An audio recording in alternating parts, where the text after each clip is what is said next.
You're live almost, eh? Okay. Yes, Bernard, I think somebody was trying to sabotage the live show, but then it was thwarted. Absolutely, Hanson. You wouldn't expect that this important broadcast goes without any forms of vicious attacks, but luckily for us, we have a team of technicians behind the screens who are monitoring all the techniques, and we were able to return without serious hitches. We are very sorry, dear viewers, for this brutal, rude interruption. It was not of our making. We are suspecting that it was an attack, a cyber attack by somebody who doesn't want, or a group of people who don't want this broadcast to show to you what is happening across Cameroon today, the 26th of October 2025, which is a significant day for democracy and change in Cameroon. And we shall now be going to our reporter in Bamenda, which is the chieftain of the northwest region of Cameroon. Good afternoon. What's happening in Bamenda right now? Thank you very much. Bamenda is a little calm. Across the streets in Bamenda, we realized that between 1 p.m. and now that it's 4:15 p.m., the number of motorcycles that were on the streets of Bamenda have greatly reduced. Many people are rather rushing back to their houses.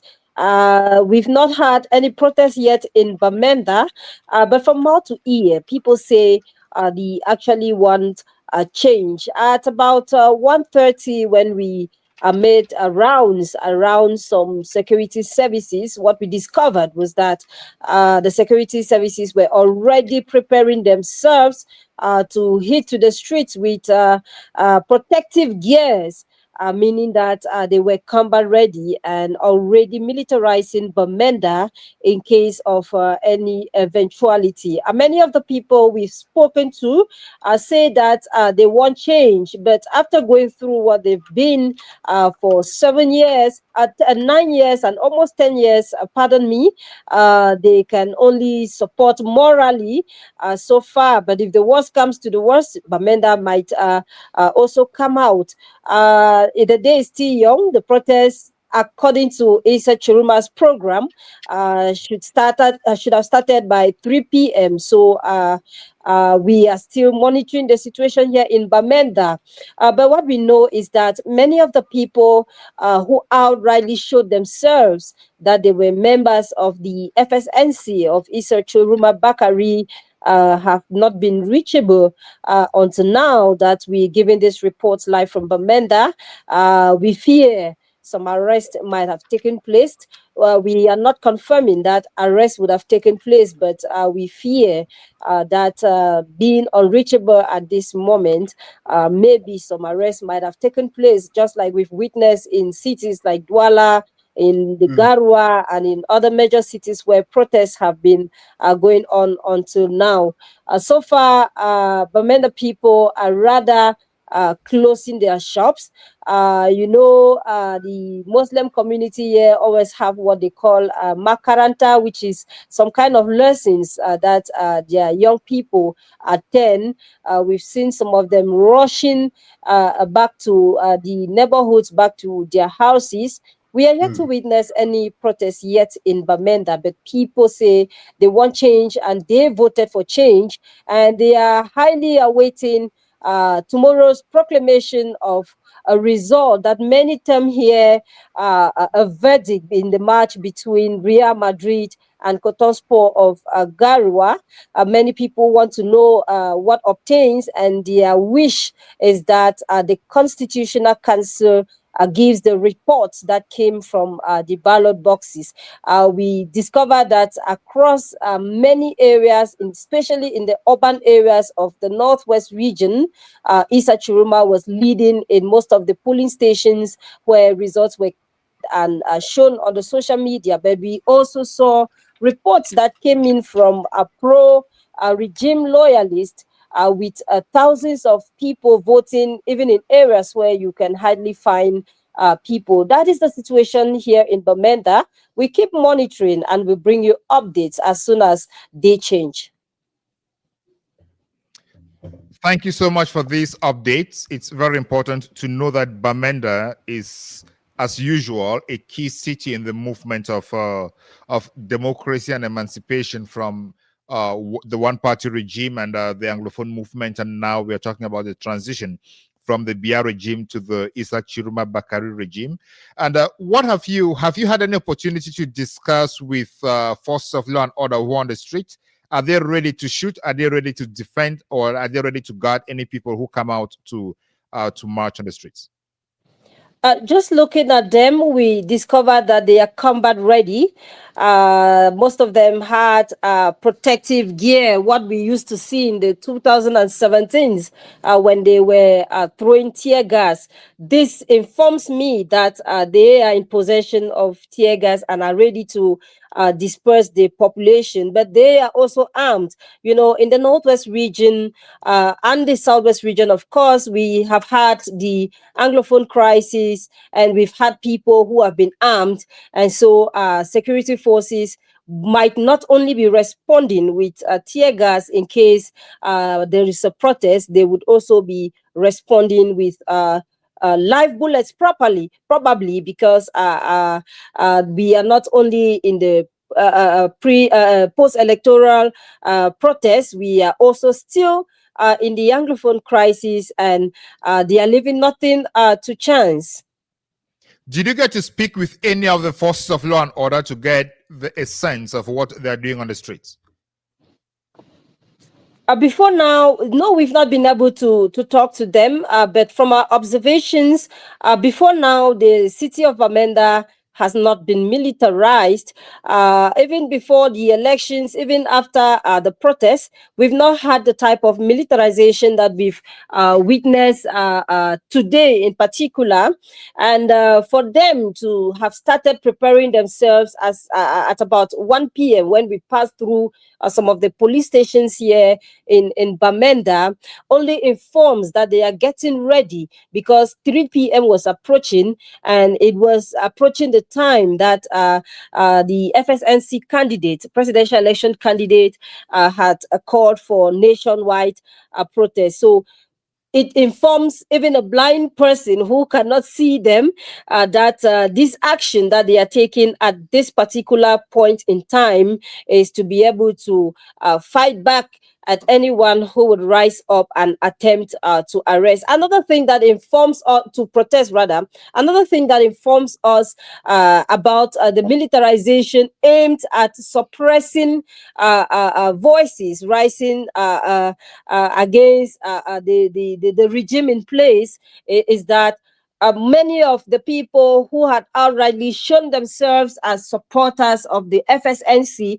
whose contacts we have not been reachable. We've tried calling them, we've tried reaching them on WhatsApp. They have not been reachable. So we fear a lot of things might be happening already in the Northwest region as a way of suppressing voices that are rising up to support the FSNC candidate. Thank you enormously for that. Before Hansen comes in, ladies and gentlemen, if you are watching us now, you are watching a team of correspondents, a team of hosts, and a team of analysts on the Mimi Mefo Info, CNA, and the Beyond Africa podcast. And the most striking and important aspect of this, our panel, are the correspondents who are talking to you live from the field. They are there on the field watching what is happening.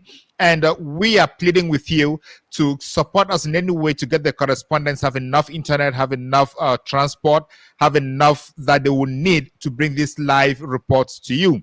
You know, without you, our dear viewers, we are nothing, and our correspondents would be nothing. So please use any of the channels that you have, any of the means that you have for us to give that support that our correspondents would have. Then also, kindly share far and wide, so that those who need to know what is happening on the ground get to know what is happening on the ground. We rely on you for the subscription. You subscribe, you like, you comment, and you share, so that we can continue bringing you this valuable information. As you can detect from the voices of the reporters, these are young people who are destined to bring change to Cameroon. Thank you. Hansen, over. Yeah, before we bring Mr. Are Obenson, I already see him at the background. Let's go back to London to have this video that was recorded earlier by Kingsley Shete while on the protest ground. It's over. And we can tell you, as they say in French, la peur a changé de camp. La peur a changé de camp parce que maintenant, les Camerounais sont plus naïfs. Ça, c'est notre moment. Nous avons donné notre confiance, notre voix à une et à une seule personne. Et cette personne, c'est bel et bien Issa Tchiroma Bakary, n'en déplaise. Parce que le RDPC, pendant plus de 40 ans, qu'est-ce que vous avez apporté au Cameroun? De la déception, de l'intimidation, de l'arrogance, le mépris des Camerounais. Écoutez comment le ministre de l'administration territoriale s'adresse à ses compatriotes. Je vais vous écraser dans les Moulinex. Non mais attendez, je rêve là. Dans quel pays au monde le ministre s'adresse à ses citoyens comme des animaux? Enough is enough. Nous en avons assez. Et cette fois-ci, nous n'allons pas laisser passer la victoire des Camerounais. Nous avons fait le choix. Nous avons voté pour une personne. Mon ami Michael qui est ici, il en est témoin. Il a endossé, comme nous tous, un seul candidat, Issa Tchiroma Bakary.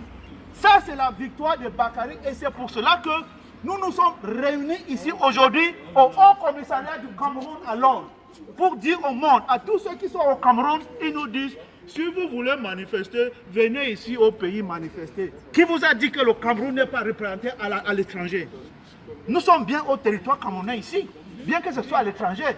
Donc ne soyez plus naïfs, ne soyez plus bêtes, ne soyez plus manipulés. Et vous nous dites que tous ceux qui veulent protester n'ont qu'à venir aussi ici au pays. Ça, c'est un argument enfantin. Donc, s'il vous plaît, grandissons et comportons-nous comme des Camerounais responsables. Since when has a peaceful protest become a crime? Since when? No, only Cameroon. Since when On a has Bias dictatorship.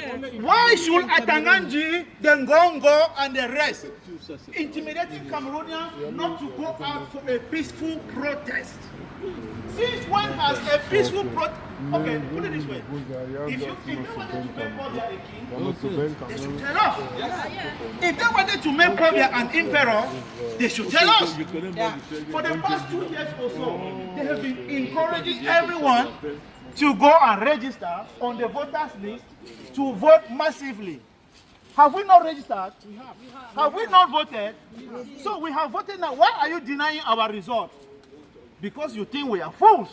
Because you think we are idiots. That you've been manipulating marginalization for over 4 decades. So we said to you, my people, no. This time around, we have to seize our victory. We have to take our own destiny in our own hands. And that is why we are all reunited here to tell the world that we have voted democratically and we've made a choice. The choice of the people is Issa Tchiroma. No one should come and tell us the contrary, because that will be taking us for fools. You go to Boya, you arrest people. You go to Douala, Yaoundé, you arrest people.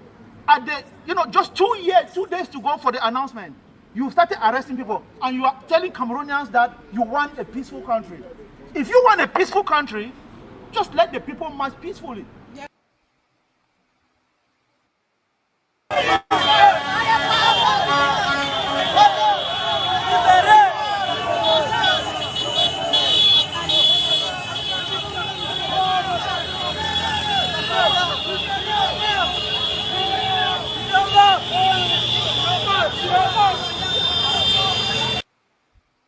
Well, Bernard, that was UK in London, and after that we saw New Bell in Douala, where Douala has already taken over from Garwa, where we have seen youths protesting. The first video we sent from Douala, we saw some tear gas that were fired, and the youth had to disperse. And now this is New Bell. It is the heart of criminality in Douala. As you can see, the youth who remove their T-shirt, and so we don't know what the next 30 minutes or 1 hour will look like in most of these regional capitals. You're muted. I always do this. In politics, 2 minutes can change the game. So let us expect to see significant changes, and the wait and see attitude that leads to such protest is actually in place. Protests always start timidly for others because others want to see how others are behaving, and if there is a crowd, they join. That is why the playbook, as Tchiroma outlined yesterday, the playbook from the BR regime has always been to kind of decapitate the movement and expect the movement to fiddle away. But that playbook has been observed and has been detected over time, and the timid show today must be, or the timid start today must have been a strategy to see if the BR regime is adopting a different playbook or a different play style. But it seems that the defeated Real Madrid continues with the same play style they have used over the last 43 years. And of course, Cotton Sport, the Garoua, has overcome that 43-year-old play style. And the streets are getting more mobilized. And, you know, one thing that I'm very convinced of is that this time around, the soldiers, the police, and the military will not go the extra mile. Because as I said in that letter that I read over last week, we are in this together. The problems we face are the same problems the military faces. So there is no way the military is going to align with the regime this time, unless the regime is going to work with maybe some hired group of people who are not the military to come and do the bad things. If not, I don't see the military siding with the regime in this 2025. All right. You can see the population in New Bed, Douala. This is another video that just came in. We'll be bringing in Mr. Are Obensin now. Good afternoon. You're welcome to join us. You've been seeing a few videos so far. Do you think this protest today is taking off timidly?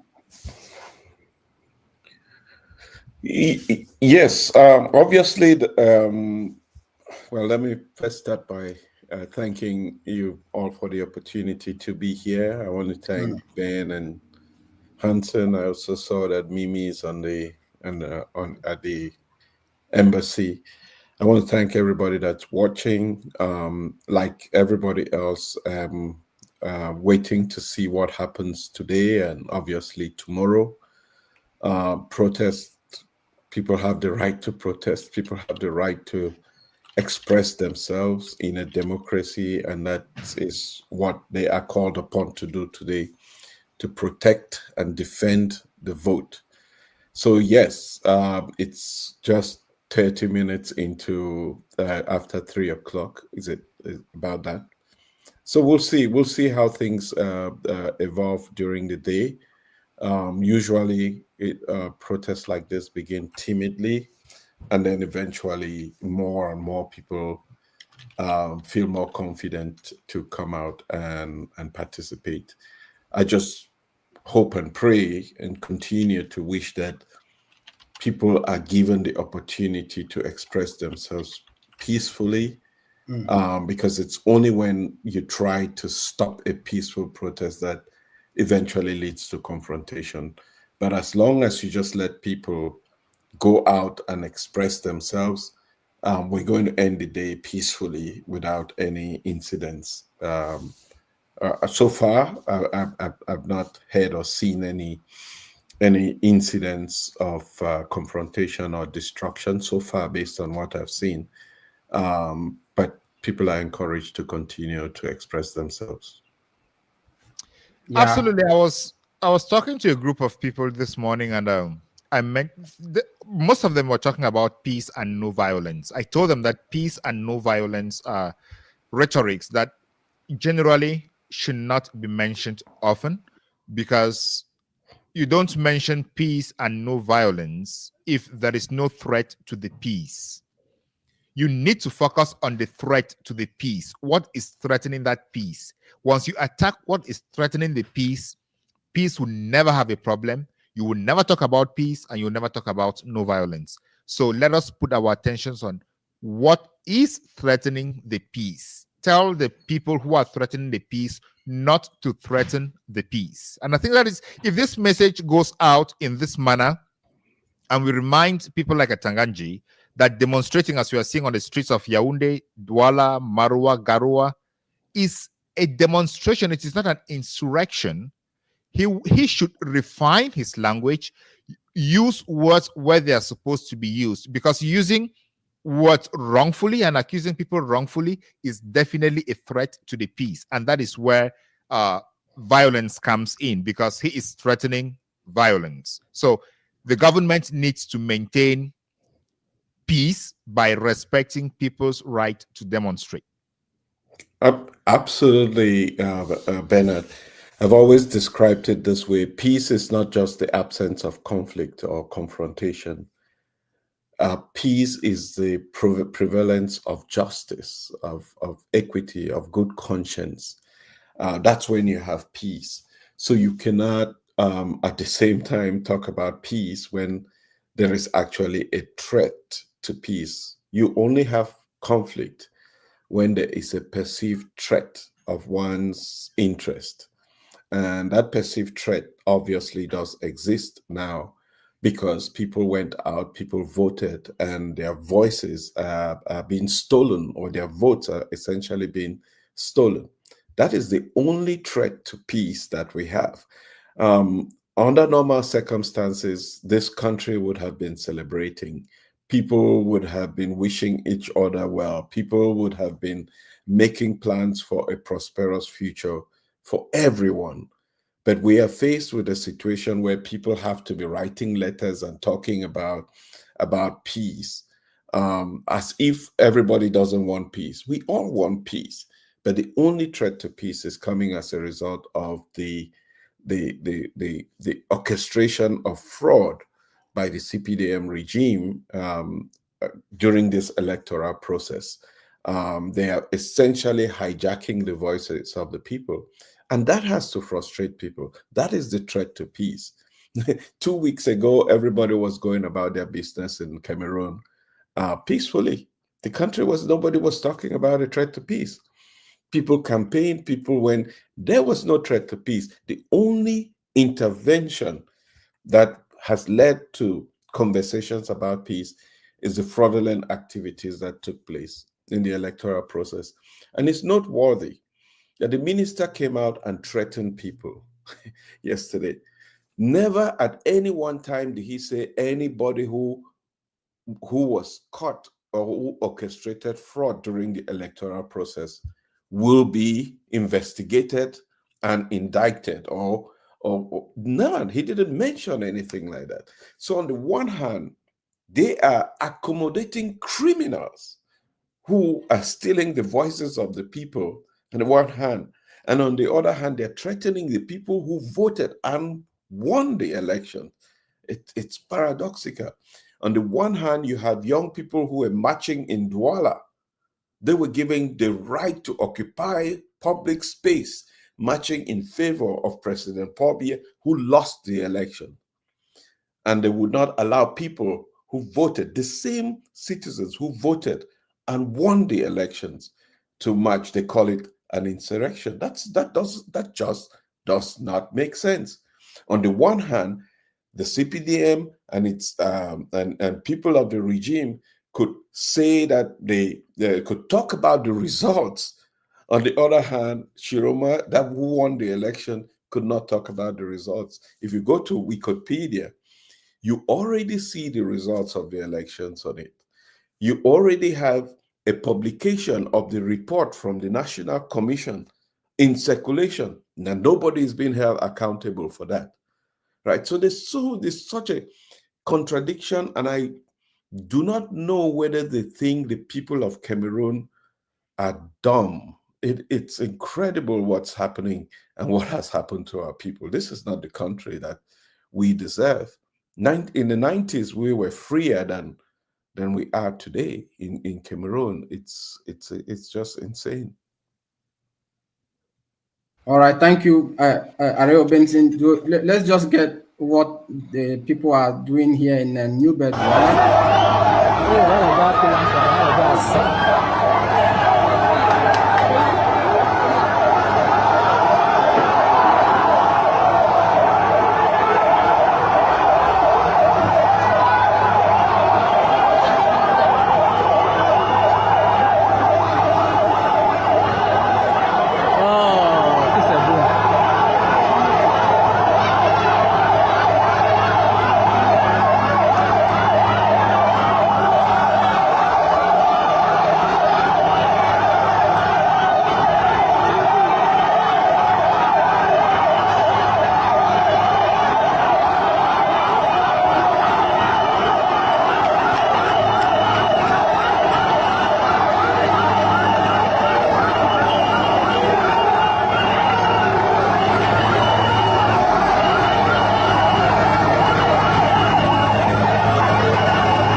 Well, that was a new bell in Douala.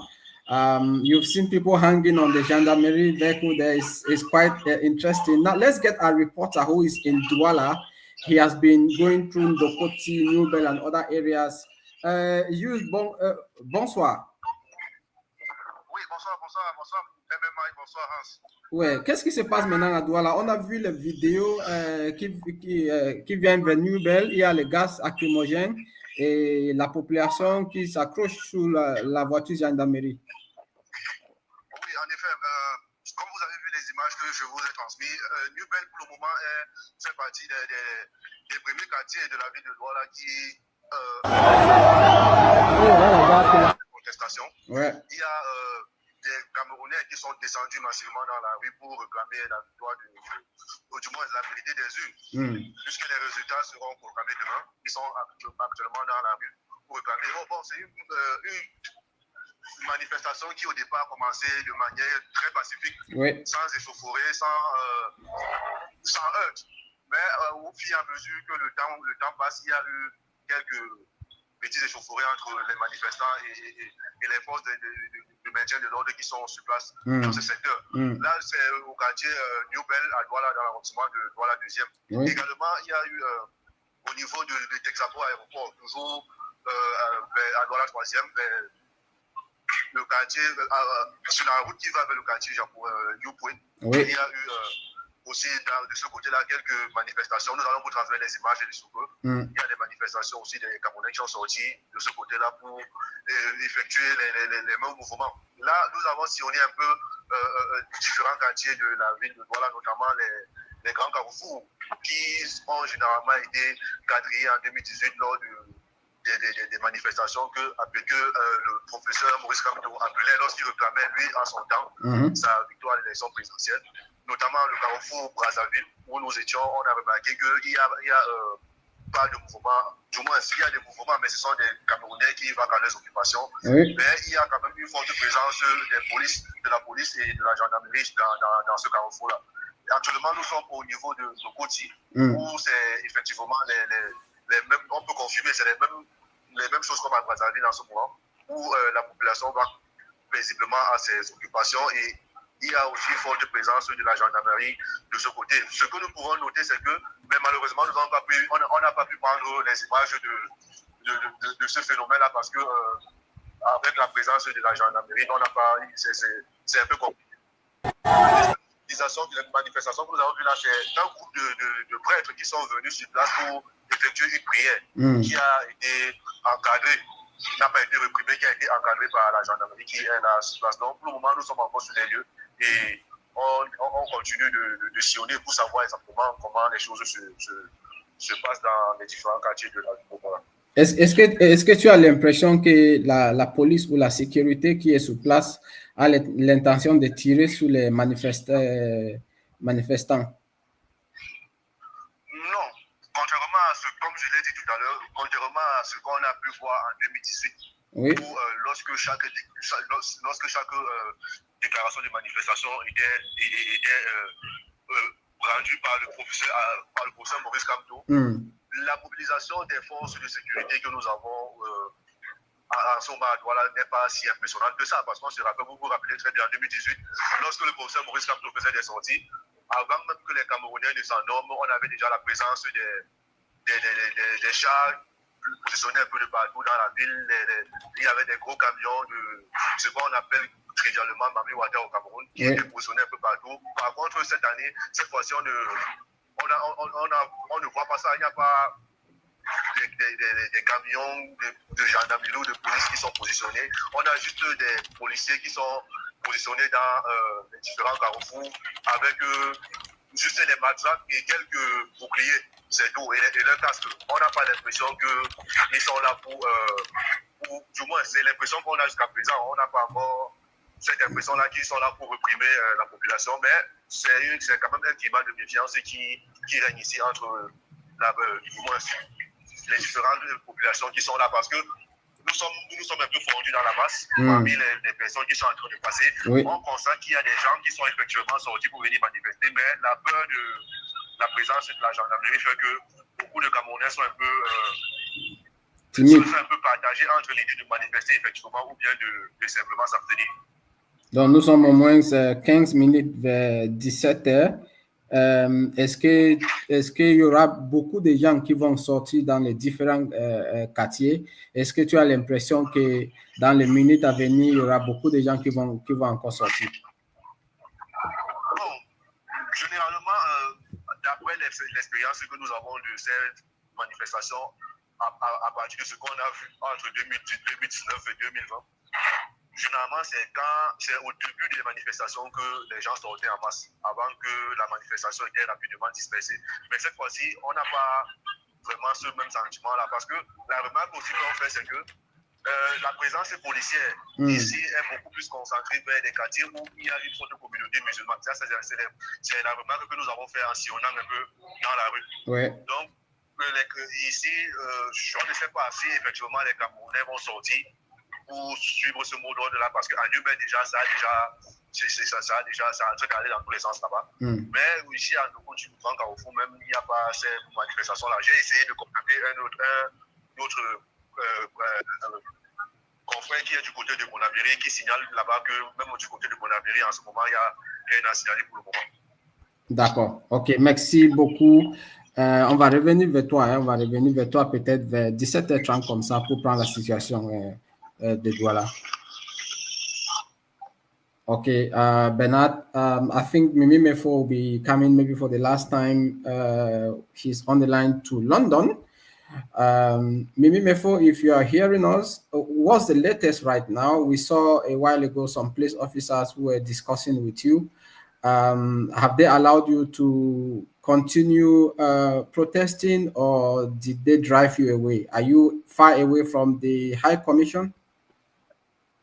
Yes, Hansen for Tanji, thank you so much for having me once again. I'm coming to you live from the Holland Park here in London. You can see behind me, Cameroonians gathered. You've just asked whether the security forces who were here had to tell Cameroonians to leave. No, they didn't. They just came to make sure that the protest that is ongoing here is actually peaceful. And it's continued to take place. As you can see, they have just few messages to the regime in Yaoundé, to the regime of President Paul Biya, that President Paul Biya needs to leave because he lost the election.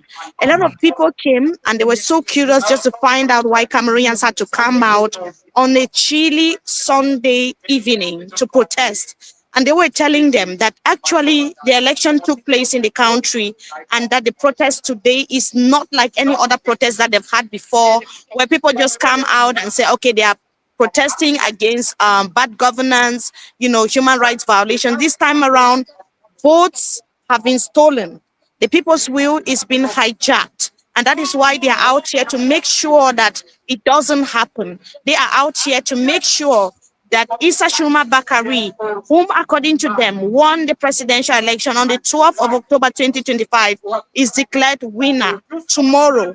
Tomorrow, the Constitutional Council is going to be officially proclaiming the result of the 12th of October presidential election. And they are saying that they will continue this protest until Issa Tchiroma Bakary is declared the winner. So far, you can see people are gathered here already. More and more Cameroonians are coming.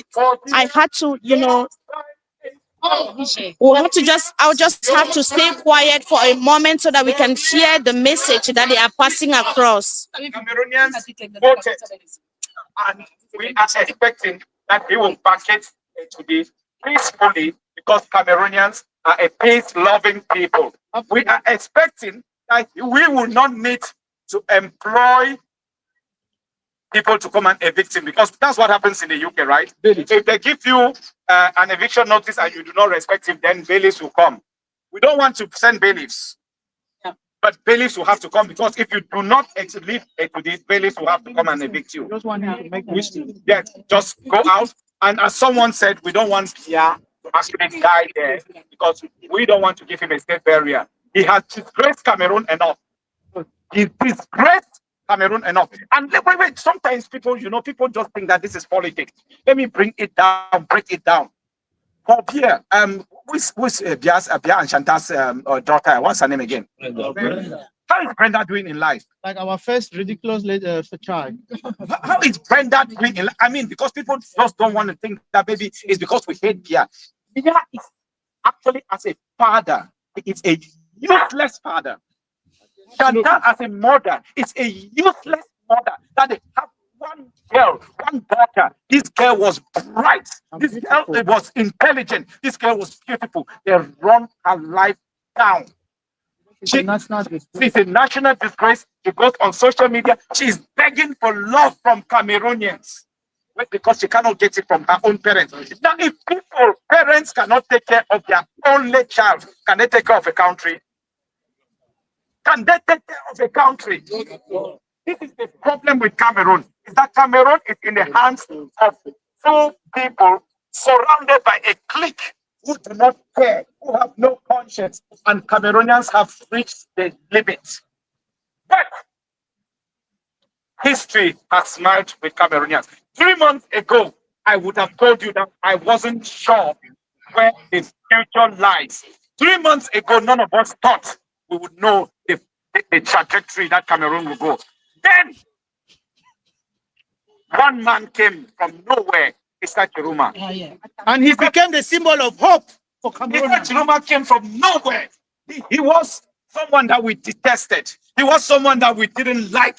But for some strange reason, Cameroonians chose him to say, you know what, we give you our confidence. You know what? It just told me one thing about Cameroonians. Cameroonians are intelligent. Absolutely. Cameroonians are smart. They have chosen the one person who knows how to fight back. And that is why we have said we are going to back Issa Tchiroma Bakary to get his victory. Come rain, come shine. No, wait for me. I'll come in 5 minutes. This won in 2018.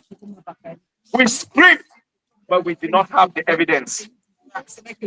Tchiroma has won in 2025. Guess what? We have the evidence. You all saw the evidence. Okay, so we've listened to the message. It's powerful, it's strong. Cameroonians are here so determined to, make sure that the truth prevails, because it's the truth that took place on the 12th of October. And you said you had a specific particular message for Cameroonians. Yes. Essentially for the regime, for Mr. Bia in particular and his entourage in general. You see, I think that was in 2017 or 16 or 18, I can't remember exactly. But Nicolas Sarkozy went to Dakar and he made one statement in French. He said, "L'homme africain n'a pas assez fait pour rentrer dans l'histoire."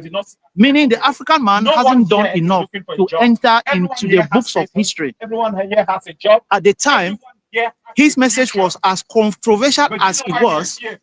I personally found it ridiculous. But today, given what is happening in Cameroon with President Bia, it's made me thinking and asking myself if that Sarkozy's declaration hasn't got some element of truth inside. Because why can Paul Bia, who is 92, not seize this opportunity, concede defeat, and arrange a peaceful transition of power, hand it over to Tchiroma, congratulate Tchiroma? Paul Bia doing this, he will go down into the books of history as the first Cameroonian president who installed or who brought true democracy in his country. Monsieur le Président, il faut que vous rentrez dans l'histoire, parce que si vous acceptez que vous avez perdu, les Camerounais vont vous applaudir, les Camerounais vont vous féliciter, n'en déplaise. Donc, c'était mon message pour vous. So, listen to this message, Mr. President, and your entourage, especially, because I don't know if you really have the time to sit and listen to the messages coming from fellow Cameroonians. This is your opportunity to make history and go down in the books of history as the president who brought democracy to Cameroon. Thank you. So yes, you can hear the message, but I want to ask one lady who has just arrived now is Madame Sandy Boston. She has arrived the protest scene, and she is also always having a very strong message for Cameroonians when protests are taking place. She's always out here fighting. And tonight she's also just joined the protesters. And I think she has a message as well for those who are watching back home. I just want to have a question. People are hoping that tomorrow the Constitutional Council is going to proclaim Issa Tchiroma Bakary as winner of the election. What if it doesn't happen? What is going to be the next plan of action? Well, as the president Issa Tchiroma said, hello Mimi and hello to all the people who are listening to this live video now. As the president Tchiroma said, this is just the beginning. So it's not a one-off demo across the country and the diaspora. This is just the beginning. We have to make our voice heard, and we have to let the world know that our elections is being stolen in Cameroon, and we resist. We will resist, we will denounce, and we will fight until the regime goes. So, yes, this is what will happen tomorrow, and we know that that's what they will do. Everyone knows that the Constitutional Council, the ELECAM, and all the institutions are working just for one man, and we already expect the results they will proclaim tomorrow. That's why we are out today, to make them aware of that. We will not let them accomplish this full fate while we are watching. The whole country is up and standing, and we will fight until the regime is down. Thank you so much for your intervention. So Hansen and Bernard, a normal country, in a normal continent, in a country where there's rule of law and the respect of democracy, when people go to the polls, they always expect that what comes out of the election is what is actually proclaimed. But in the situation of Cameroon, it seems like it's something very different. Cameroonians have to fight to get that leader that they elected be declared winner. Cameroonians have to go to the streets to get their leader installed at A2D. Cameroonians have to fight. They have to come out to the streets to protest. And that is what we are seeing here today. People are also protesting in different parts of the world. That is just to tell us that people are not happy and that they want things to be done differently. So that will be it from me, from London, reporting from the Holland Park here in London, in the United Kingdom. I don't know if you guys have more questions for me, but if not, I will just have to say goodbye and see you on the other side again.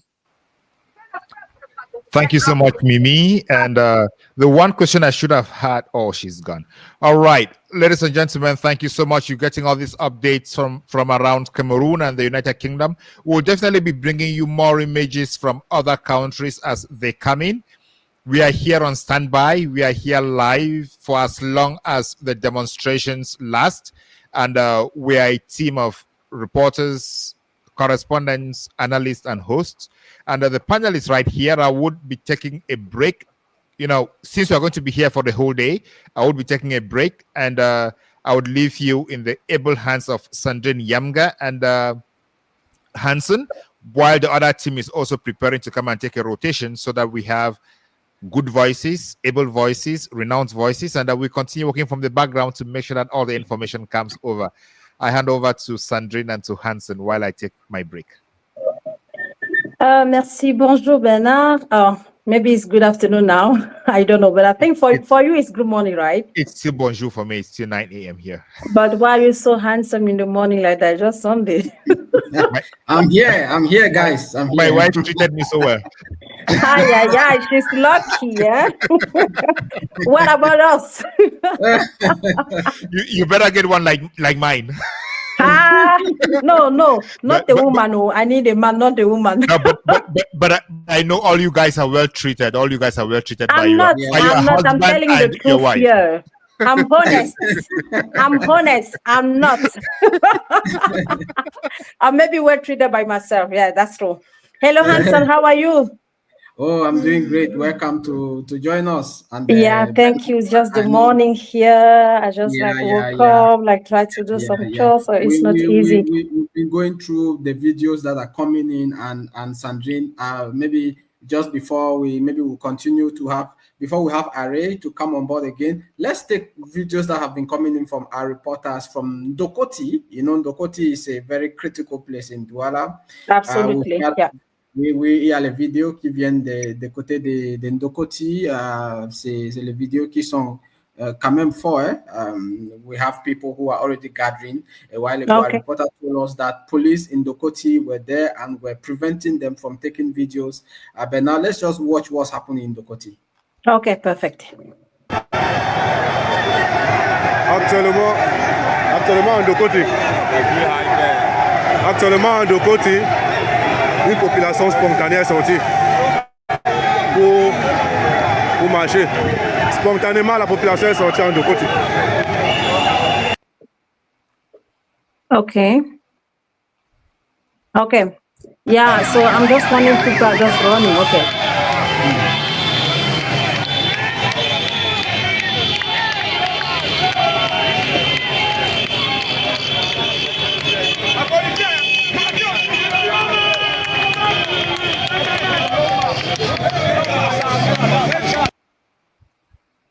Oh, wow. Voilà les images qui viennent de Ndokoti, Sandrine. Oui, on sait très bien que Ndokoti est l'un des points névralgiques assez forts à Douala. C'est vrai que c'est un dimanche, mais c'est un espace qui n'arrête pas de tourner au quotidien, où les activités tournent pratiquement 24 heures sur 24. Et de voir ça, on voit très bien qu'il y a des populations qui se sont mobilisées. C'est juste difficile de savoir s'il y avait des forces de l'ordre autour ou si elles étaient pourchassées, parce que j'ai l'impression de voir des personnes qui courent, d'autres qui marchent. C'est un peu difficile à pouvoir comprendre. Ou alors, je me dis qu'elles sortent tout ensemble pour aller dans un seul point et se retrouver de ce côté-là. J'ai également pu apercevoir des images de Garoua, des images de Newton Aéroport, c'est toujours à Douala. Je viens juste de savoir, Hanson, est-ce qu'il y a eu d'autres manifestations dans d'autres parties du Cameroun? Oui, il y a les manifestations, des images de Garoua, comme tu as dit, et de Douala.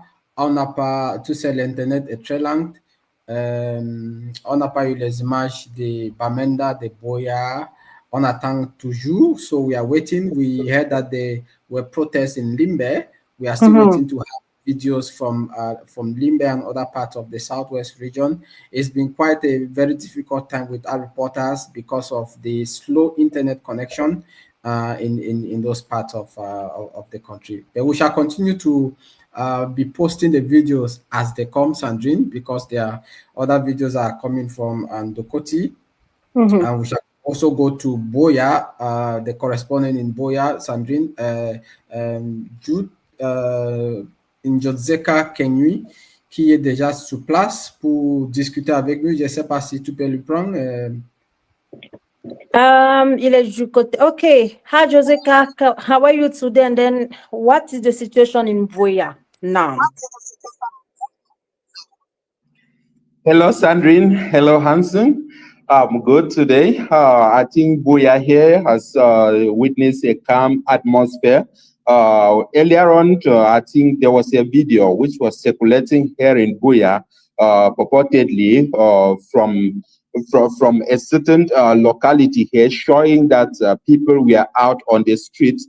But I was able to check and notice that that wasn't a video which was taken today. And I was able to go out there and Boya, the main street, which is that is the main street connecting almost all parts of Boya.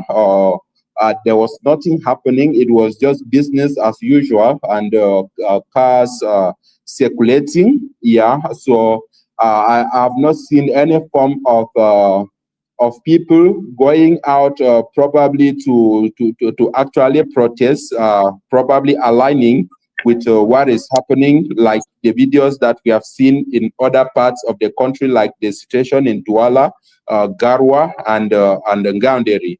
So here in Boya is just a calm atmosphere.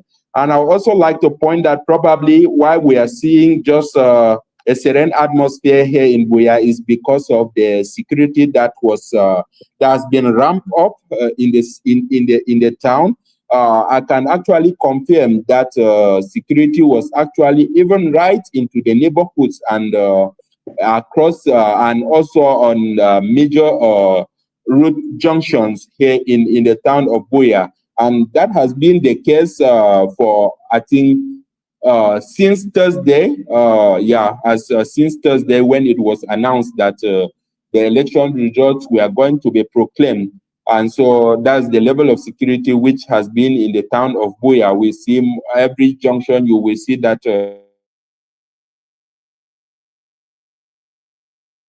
Hello, Josica. OK, on a certainement un problème de connexion. Je pense que c'était assez redouté. Quelques difficultés avec la connexion au Cameroun. Ceux avec qui nous discutons au quotidien le disent très bien depuis quelques jours. L'Internet au Cameroun a quelque peu du mal à pouvoir se faire de façon fluide par moment et puis par endroit. Je vais avoir avec moi Mr. Harold Benson avec qui nous allons discuter de cette actualité. Bien sûr, autour de l'élection présidentielle du Cameroun. Je vais rappeler que le Conseil constitutionnel a donné rendez-vous demain, lundi 27 octobre 2025, pour les résultats de l'élection présidentielle, alors qu'il y a des manifestations qui ont cours en ce moment même dans plusieurs villes du Cameroun, mais aussi dans certains pays, dans la diaspora. On notait également cette sortie de Issa Tchiroma Bakary qui a fait état d'une tentative échouée d'enlèvement de sa personne du côté de Garoua, alors qu'on a vu que la manifestation était plutôt impressionnante du côté de Garoua. Hello, Harold Benson, bonjour. Bonjour, Sandrine. I hope you are doing well this morning. I'm doing as good as every Cameroonian should be doing. We're all anxious. Okay, but you say anxious, that's the word. So what are your feelings now? What do you think now? Well, today would go down in history as a day in which Cameroonians had the opportunity to send a strong message to the BR regime, as well as the Constitutional Council that is going to be, based on all reports that we have, that is going to be attempting to give legality to an illegitimate process. So we all waiting and seeing and watching and monitoring everything that is happening. But I want to say to Cameroonians that resistance is not a one-day event, right? To undo a regime that has been there for 43 years and lost legitimacy, it would take a while. People would have to be consistent. Today is a Sunday. This is just the beginning of many other forms of civil disobedience that should eventually bring this government to its right senses and leave, because they have overstayed their presence. Okay, but you just say it's not just a one-day event. So that means you are thinking that, or maybe are you suggesting to people to keep like doing what they're doing now, protesting? Because we almost know, unless it will be a big surprise, that the Constitutional Council will declare Mr. Biya tomorrow the winner of the election. So do you think that people should just keep protesting, but how from tomorrow? Yes. So if history is anything that we can go by, it was not one protest that led to multipartism in Cameroon. It was numerous protests, which we took part in various parts of the country, that brought President Paul Biya to accept multipartism in Cameroon. It was numerous protests that led to the decentralization of universities from being only in Yaoundé to all the regions. It was numerous protests as well that led to the so-called tripartite conversations that led to the amendment of the constitution that allowed even for the creation of the new electoral code and elecam. So it is numerous process. If we look at history, that has always led to significant change within our country. And if we do not, you usually learn from history, and the next time you do better at it. So I believe what the people are doing essentially is manifesting to delegitimize the Constitutional Council, because the Constitutional Council is going to be giving legality to an unlawful act. And so the people are disregarding the proclamation that's going to come from the Constitutional Council. Just as the Constitutional Council says to every application that they have received that it's inadmissible or irrecoverable, the people who are the sovereign authority in the country are saying to the Constitutional Council that the proclamation is inadmissible, is irrecoverable. And so the power now lies with the people. And I think being consistent, they have to continue expressing this dissatisfaction against the injustice being committed against them. And that's how we have always brought this regime to its knees. That's how we will bring the regime to its knees again.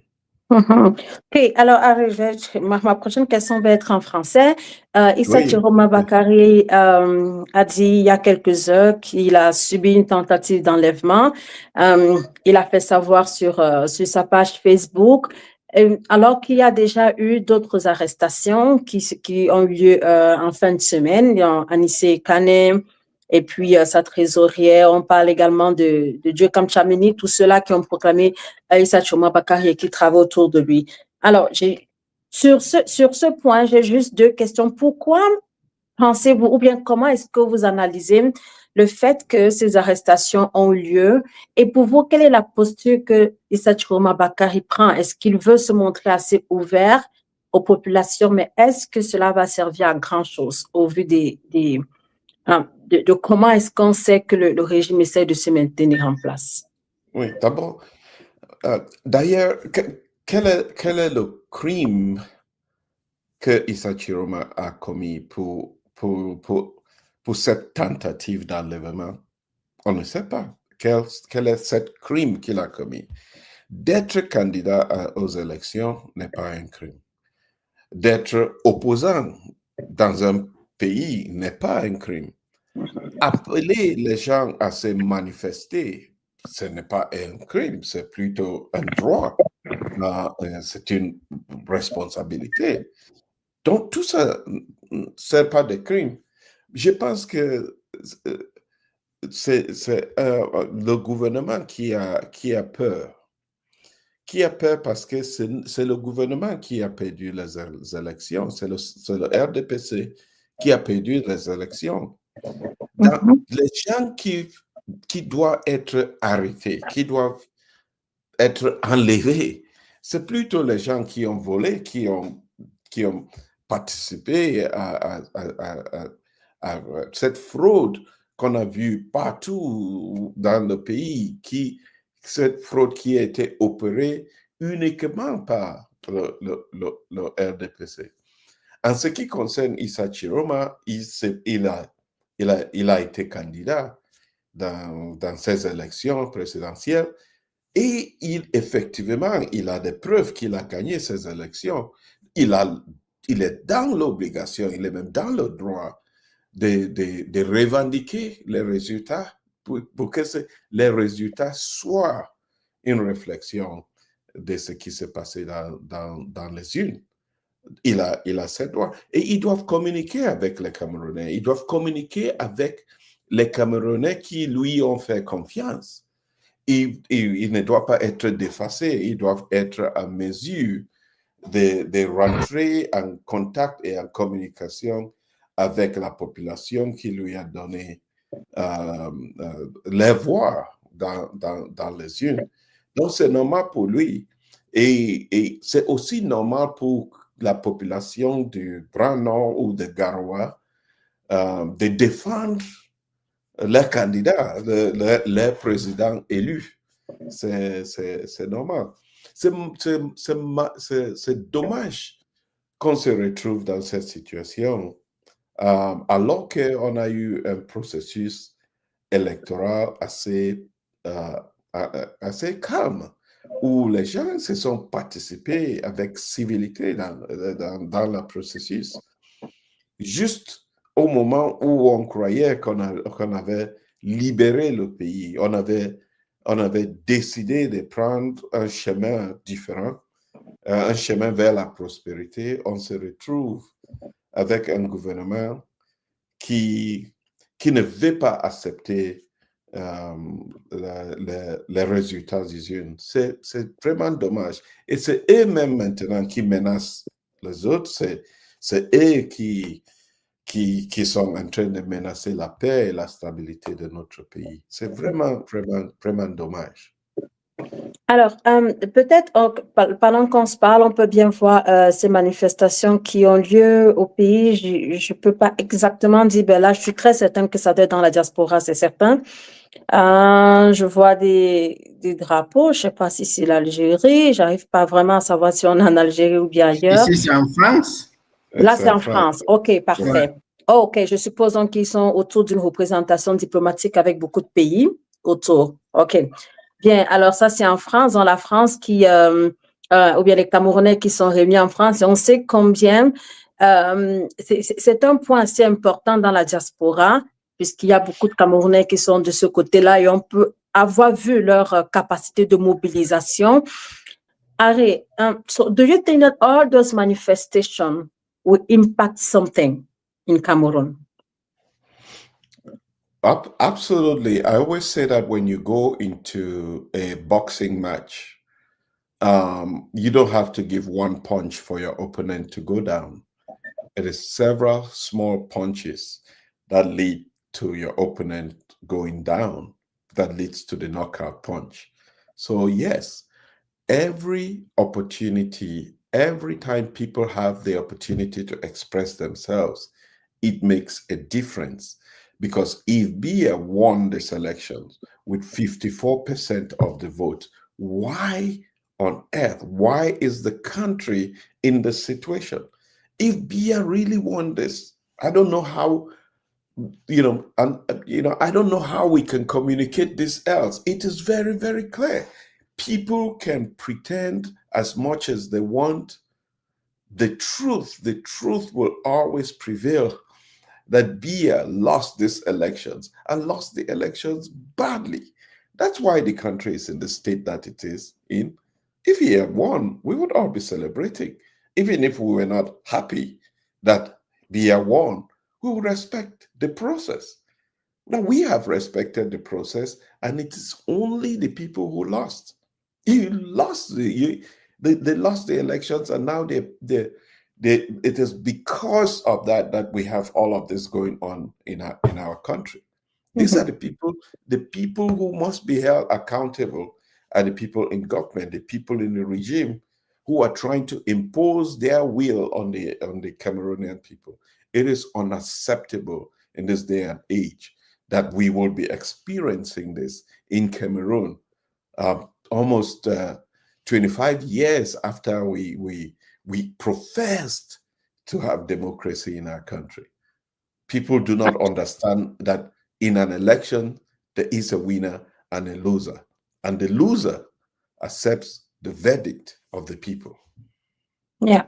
OK. Alors, on a à l'image, on a vu des images de Ngaoundéré dans la Damawa et on sait très bien que des manifestations avaient déjà eu lieu en début de semaine de ce côté-là, de manifestations assez fortes d'ailleurs, où on a pu apercevoir les populations refoulées, les forces de police. On a également là, à l'instant, les images de Ndokoti, c'est du côté de Douala, au Cameroun.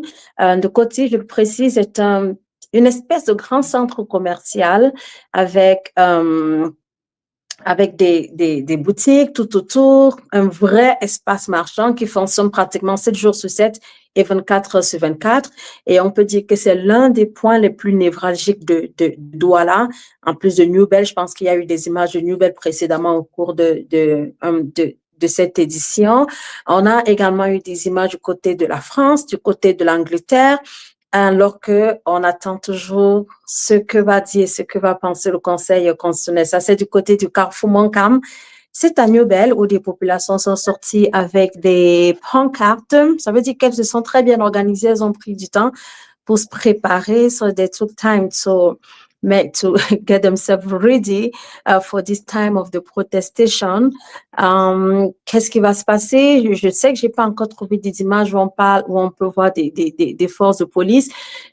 Alors, c'est une réponse à arrêt des populations qui ont... OK, on va peut-être laisser écouter le son et ensuite on va en discuter.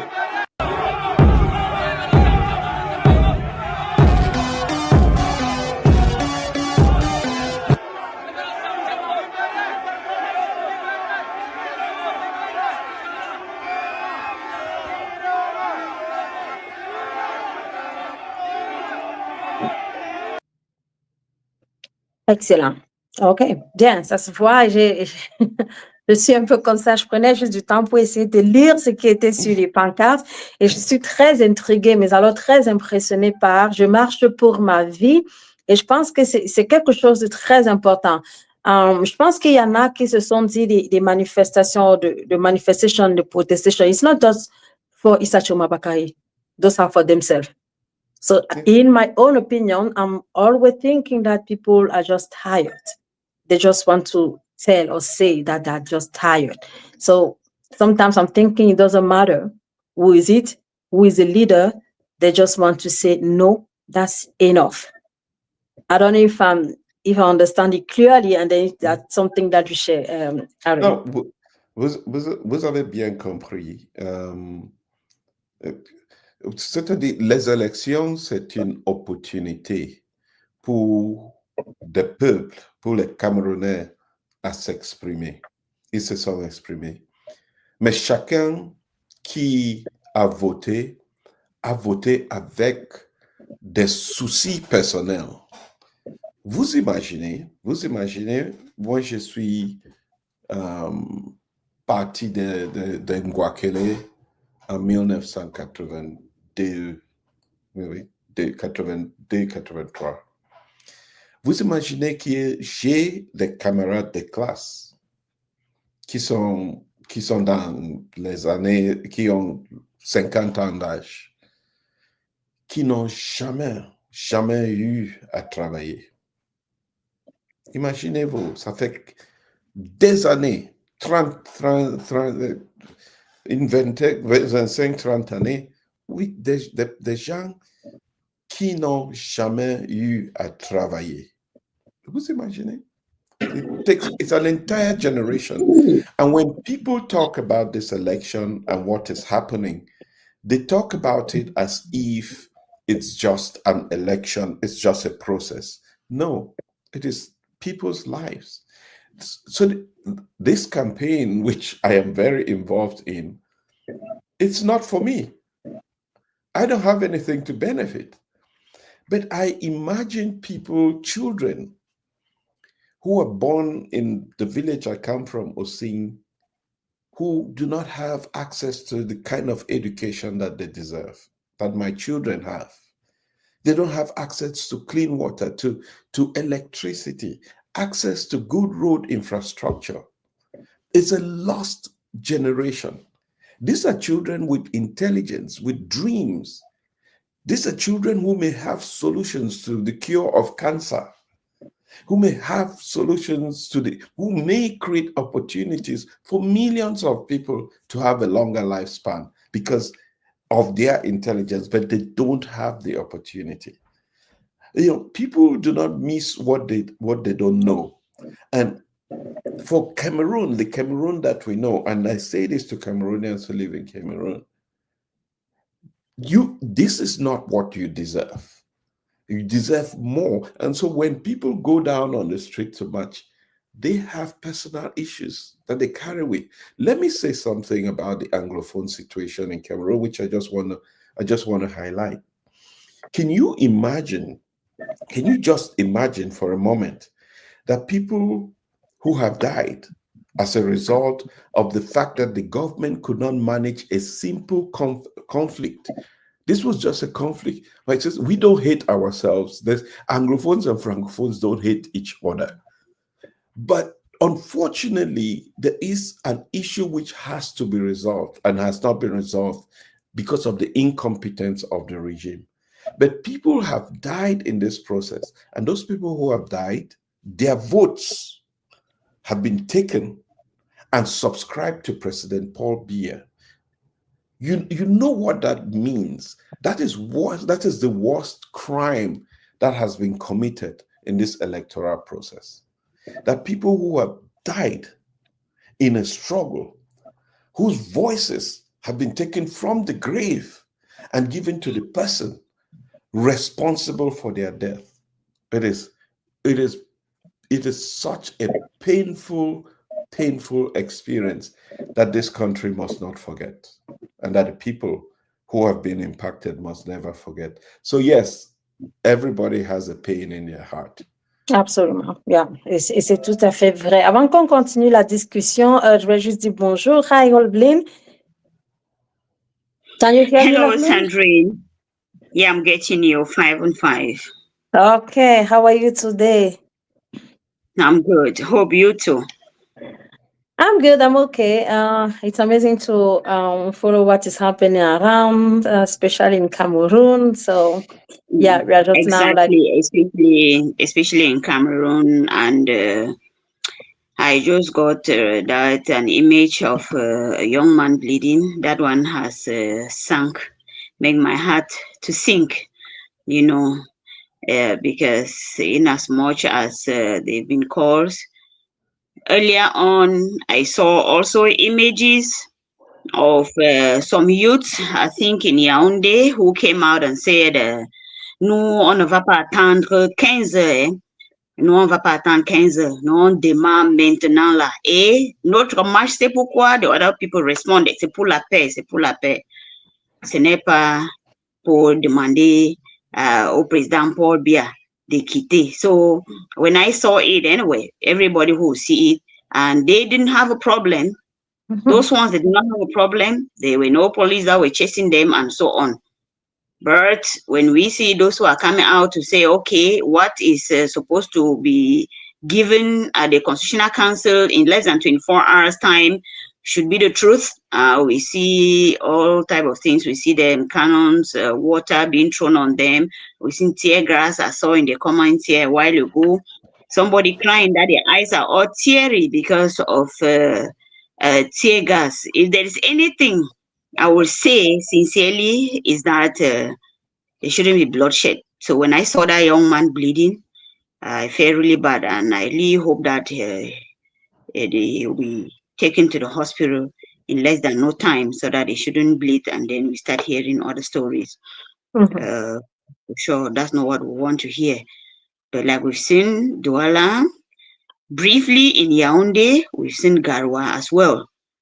So the protest march going on. Sandrine, I'm sure you also got the voice that is supposedly from Issa Tchiroma. Yes, I heard that, and then it was a fake. He has said that it was a fake, and then he told that he said that it was a fake. Yeah, for sure. Yeah, this is Guider. I think Guider is in the final, from what I remember. Yeah. Okay. So we can see, okay, people, okay, bien des manifestations du côté de Guider, c'est toujours dans la partie septentrionale, voilà. Yeah, du Cameroun. Okay, voilà, c'est vrai qu'on a des images du ciel, des images de personnes sur des motocyclettes.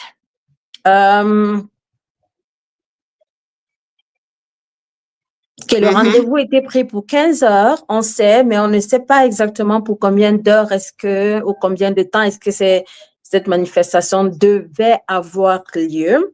Mais ce qui est certain, c'est qu'on peut observer qu'il y a eu une certaine mobilisation des populations qui ont entendu, mais surtout répondu à l'appel de Issa Tchiroma Bakary, qui s'est déclaré vainqueur à la dernière élection présidentielle. Que là, nous sommes du côté de Bertois. Anyway, Guider is still in Garwa. Non, là, nous sommes à Bertois, les images là. OK. Là, ça, c'est à Bertois dans la province de l'Est. Et je dois dire que la province de l'Est fait partie des 3 que l'on dit pratiquement acquises au régime du président Biya. Dans la région de l'Est.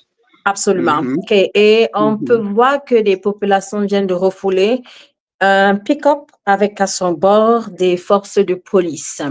On a du mal à savoir s'il y avait beaucoup de personnes qui se sont mobilisées. On n'a pas des images. Souvenez-vous, on a juste des images amateurs en ce moment-ci. So, Lovely. So what do you think? Do you think that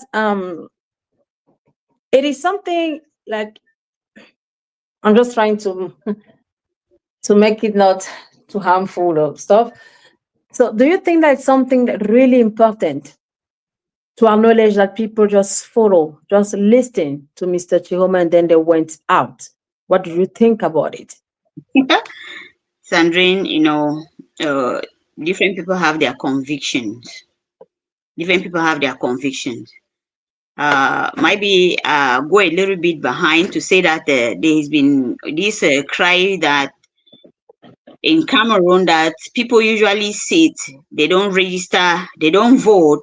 The only thing they come to say is that, oh, the elections are not free and fair, they are not transparent. I would say that this year it was okay. That's Marwa. We are seeing the Sandrine, that the people have come out. So we can say that out of the 10 regions of Cameroon, that we know very well that the northwest and the southwest regions have been somehow calm since the 12th of October. The other 8 regions, we've had movements in the north, Garwa, in Douala. We've not heard anything about Bafoussam. We heard something in Yaoundé, around called the police around Briqueterie, but that they brought some these water cannons and they threw on them and they had to disperse. I don't know if they totally dispersed or something is still happening there. Surely reporters or any amateur cameras will let us know as we now start doing citizen journalism already here. So far, I think out of let me say 8 regions, if we're not putting the northwest and the southwest region, I think 4 of the regions have answered to Issa Tchiroma's call, which to me I think is enough to make maybe the powers that be to know that really the people, they really want the truth to be told. Sandrine, I will also think that the fact that the results were not read on Thursday as earlier somehow programmed was for this purpose. We saw that between that Thursday and this today, Sunday, a lot has happened. We've had a lot of propaganda messages. We had a lot of outings, youths coming out to say we are for peace, we are, which is just exactly the direction that the government wanted it to go. And that is Domayo Marwa, central town. We'll soon surely be having them there. Oh.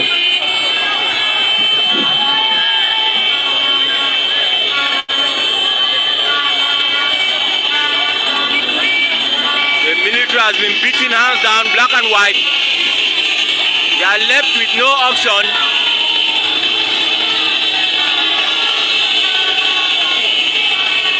Marwa, Domayo, 26th day of October 2023, 25, pardon. Supporters of Issa Tchiroma Bakary, accompanied by the military,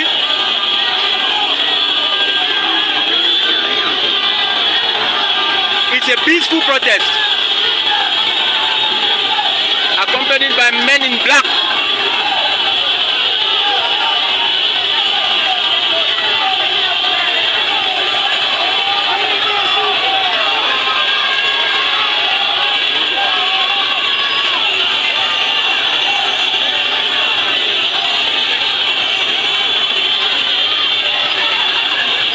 Approximately 5,000 people.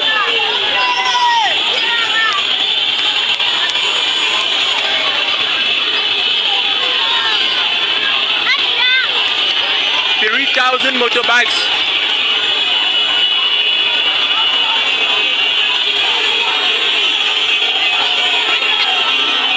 It's quite peaceful out here.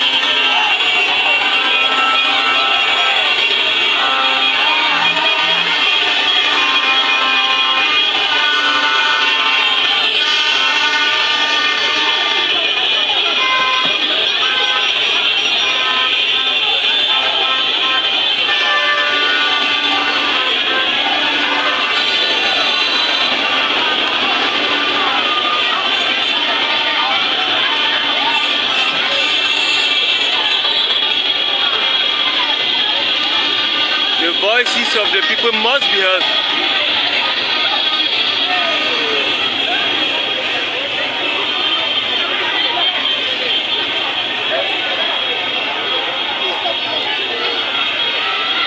When you see people who are ready, you know, people are ready to defend their votes.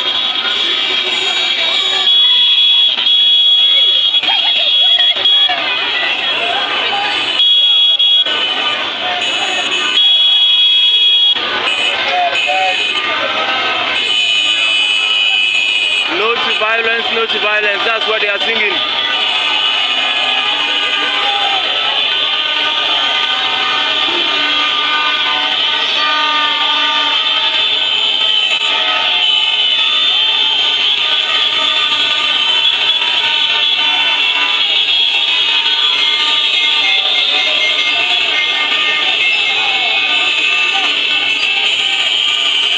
Did I just say 3,000 bikes? No, we are about 6,000 bikes here at Domayo.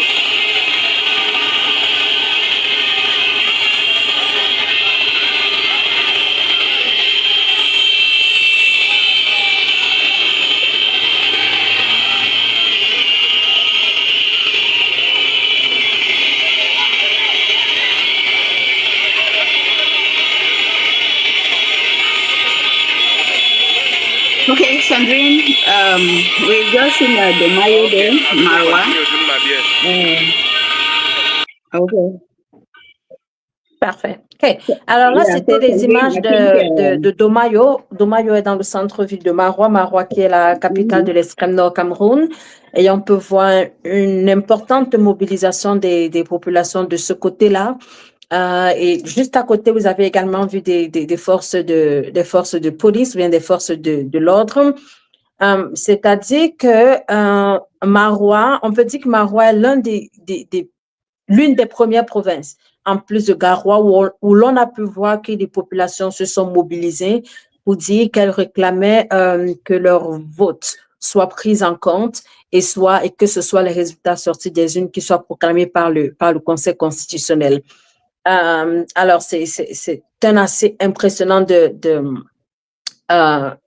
j'allais dire ça, déploiement, mais aussi cela pourrait nous faire voir et comprendre que les manifestations, lorsqu'elles sont pacifiques, elles peuvent rester pacifiques. Il y a des forces de l'ordre à côté, elles sont là, elles encadrent la manifestation et évitent tout débordement. Je pense pas que les populations se mettraient à faire du désordre si elles ne seraient pas poussées à le faire. De ce que l'on peut apercevoir à Maroua, c'est une situation assez calme, assez bien gérée, je dirais, à mon opinion, par les forces de l'ordre, au vu des images que l'on peut voir en ce moment même sur votre écran. Je vais pouvoir peut-être regarder quelques commentaires qui se passent probablement sur YouTube pour voir c'est quoi les commentaires, qu'est-ce que vous en dites, qu'est-ce que vous pensez de ce qui se passe en ce moment même au Cameroun. Yeah, I think it's also important that is Marwa, and so far that's the largest come out. This is Douala, Ange Raphael. Do you know Ange Raphael, Loveline? Oh my God! Yeah, sure. Yeah. Oh my God. Okay, Ange Raphael. Okay, on va laisser écouter le son et on va revenir. It's like as the time is going, that is how the population is increasing. Yeah, it's like. Yeah, je pense que c'est ce qui est en train de se passer. Oh wow. But I will pray. If you are seeing like that, my wish is that they should just do like the people in Maryland that we have seen. The people are marching with forces of law and order beside them. We've not had no casualties and so on, no blood. So I think it is important that there should not be any bloodshed in as much as the people are just marching them on the street. Yeah, that is going to be my wish, that there shouldn't be bloodshed. We see what is happening in Marwa. Marwa has had the largest outing so far, because we got the amateur reporter telling us about that there are about 6,000 bikes on the street, and then we still have people on foot. So they've had the largest come out, and it's peaceful. we've seen forces of law and order alongside, moving side by side with them. They are moving on the roads, and that is it. So we pray that it should happen so throughout the national territory. Whether the government says they should go out or they shouldn't go out, doesn't want them to go out. And if they go out, I think using live bullets in the population is not the best thing. Ok. Yeah. Je vais juste m'arrêter sur Ange Raphaël et depuis qu'on a commencé, j'aime bien autour de Douala que je maîtrise le mieux.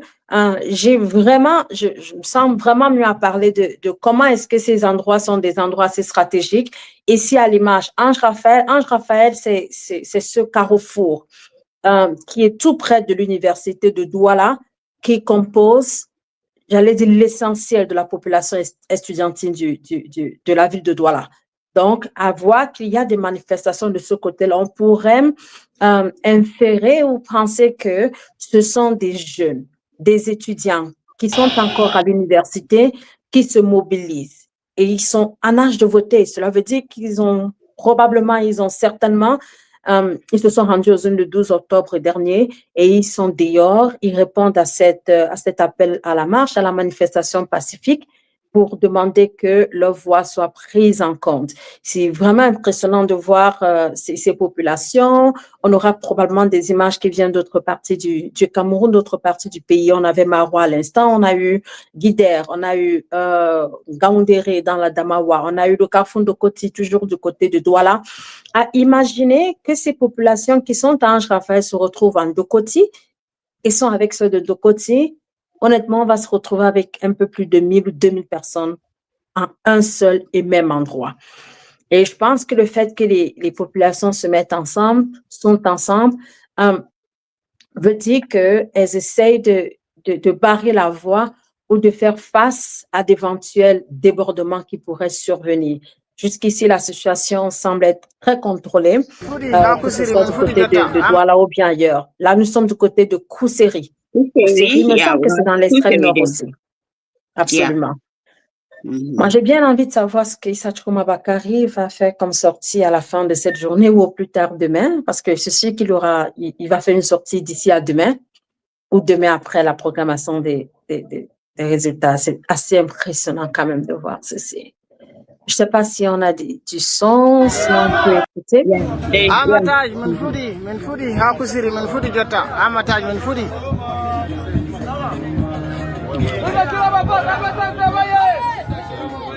Issa Tchiroma Bakary, Kusiri Fudi, Kusiri. Jota man Kusiri. Alara Soja.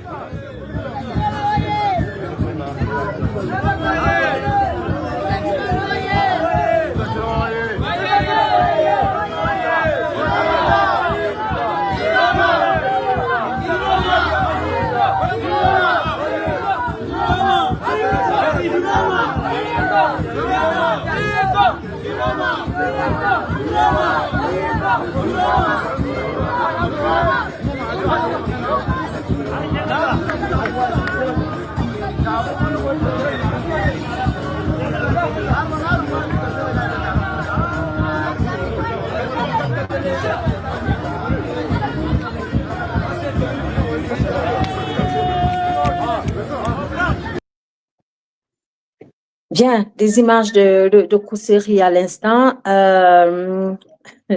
Et là, on peut voir que les populations sont plus formelles. Elles ont une banderole et puis elles crient le nom du président qu'elles disent avoir élu le 12 octobre dernier et demandant au Conseil constitutionnel de respecter leur voix et de respecter leur opinion. Avant qu'on continue avec l'opinion, je voudrais juste vous inviter, vous qui nous suivez sur toutes les plateformes, que ce soit sur Facebook, sur Twitter, sur YouTube, à vous abonner massivement à la chaîne Talk with Mimi Info, African Podcast de Bena Galim, Analyse avec Sandrine Yamga, Cameroon News Agency de M. Hans of Conchandé. So, merci à vous d'être là. La rue de Nebel. Douala Newbel. Okay. Il est le centre de rééducation des enfants Soumoué. Si vous le savez, venez nous rejoindre. On est en train de détruire. La destruction. La destruction, voilà. C'est déjà au sol. Désormais, Paul Biya n'est plus président. Le ballon au sol. Le ballon au sol. Désormais, il n'est plus président. Le ballon au sol. Il n'est plus président désormais. Le ballon au sol. Désormais, le peuple le pouvoir. Voilà. C'est barré. C'est barré. C'est barré. C'est barré. Voilà. C'est ce qu'on en a besoin. Le bel doigt là-bas. Le bel doigt là. Le bel doigt là. Voilà. Le bel doigt là. Voilà.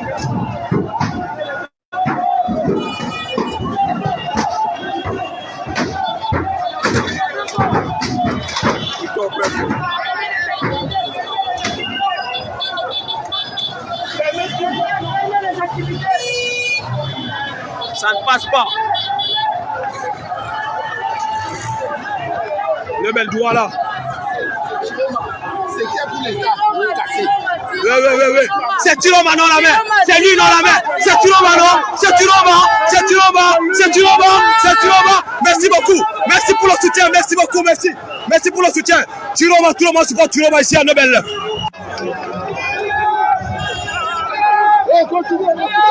Carrefour c'est cash.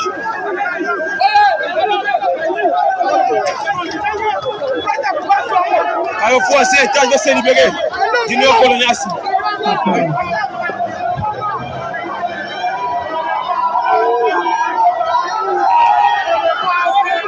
Tchiroma arrive.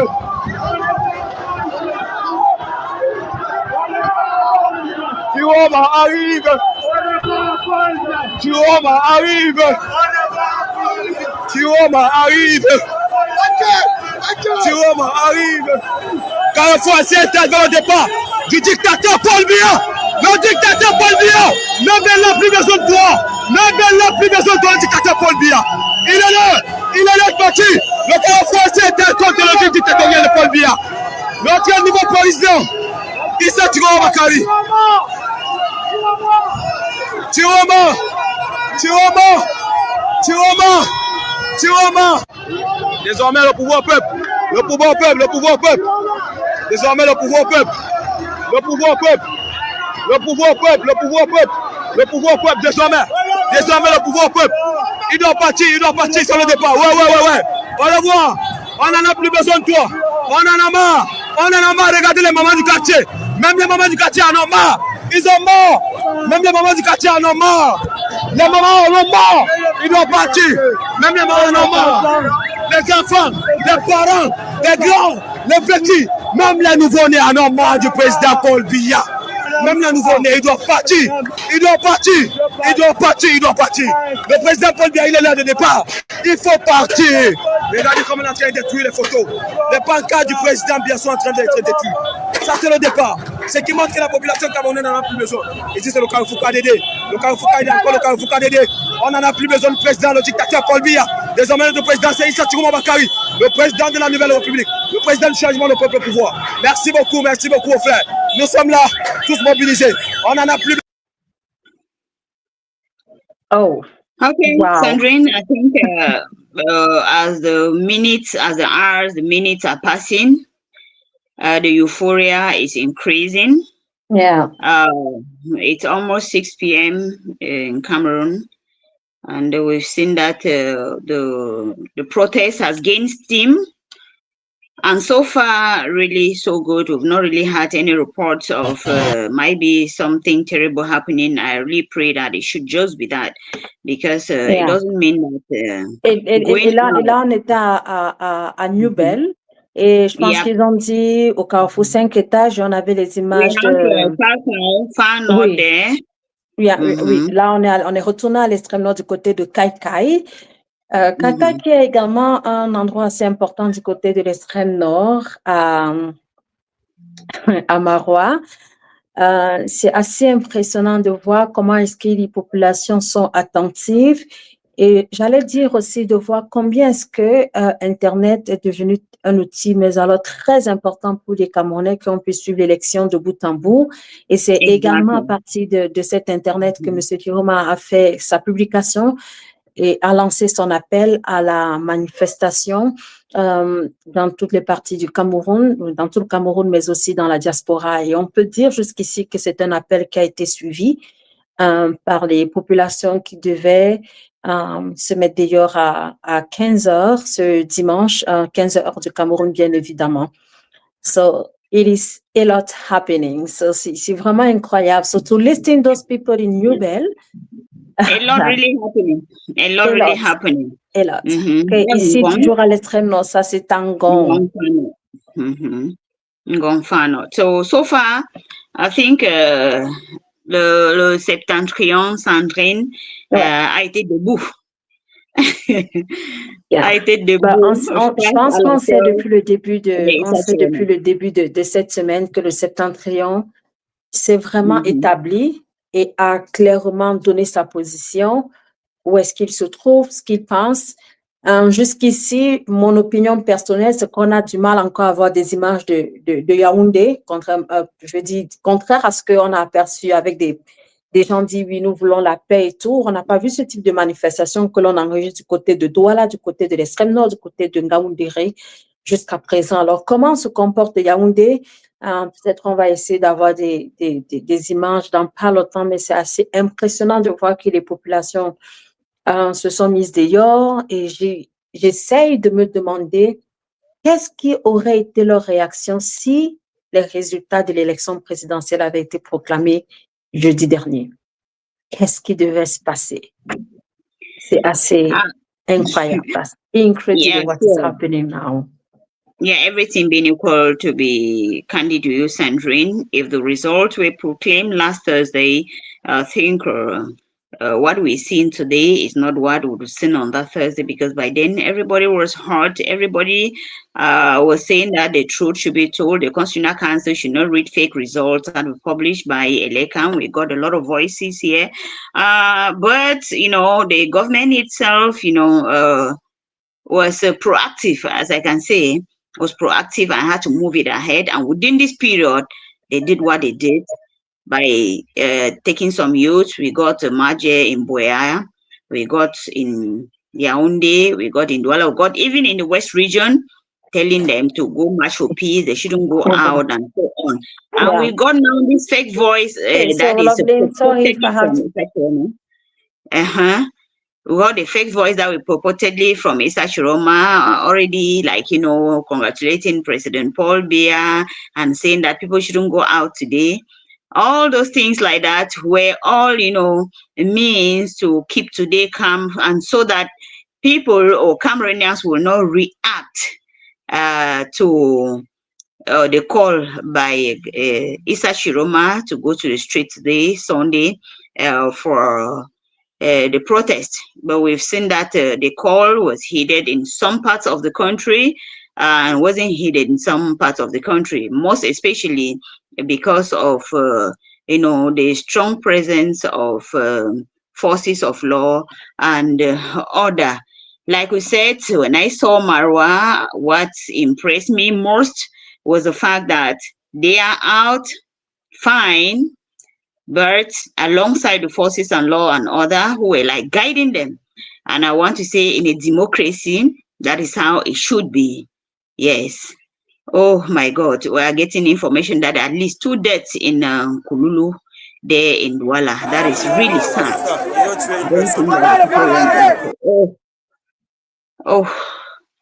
It's really, it's sad. It's sad, and that's what we have been saying, that they shouldn't use a live bullet. It's unfortunate. It's unfortunate that we should kill our own, that we should shed blood. It's bad. I wish it wasn't like that. I wish forces of law and order and all protesters in Douala could see what is happening in Marwa. That thousands have come out and they are doing their protest march alongside forces of law and order, under the guidance and the watchful eyes of forces of law and order. I feel bad seeing what has just happened. It's so painful. These youths, they didn't come out today. Oh, it's sad. It's sad. I wish the world could see this. and come to the aid of Cameroonians. Sandrine, it's sad. I feel really bad. Yes, Loveline is super like I don't know, I have no words. I couldn't imagine that we will reach that point. Yeah. Today it is super sad to reach that point, and then I don't know if it's that in that condition and atmosphere that we will continue the constitutional concert tomorrow. Honestly, I'm shocked. I have no words. Honestly, I have no words. It is painful. It's so painful. It is so painful. I really feel bad, and sincerely, I don't even know he or she who has opened fire in the midst of protesters, and that it has come to this one. These are the type of things I usually ask myself. I don't know how somebody will go and have a peaceful sleep after such an incident. But I wish forces of law and order who are there to protect the people will only guide protesters to just continue their march and end up going back to their homes. I feel really bad. I feel really bad. I wish it was otherwise. It's a terrible situation, Loveline. It's really sad what we are facing here. In the background, we've been working with some reporters in Douala, and now, bonsoir. On a eu l'information qu'il y a eu au moins 2 morts en Koulouloum. Est-ce que c'est vrai? Bon, excusez-moi, je suis en train de toucher là, c'est que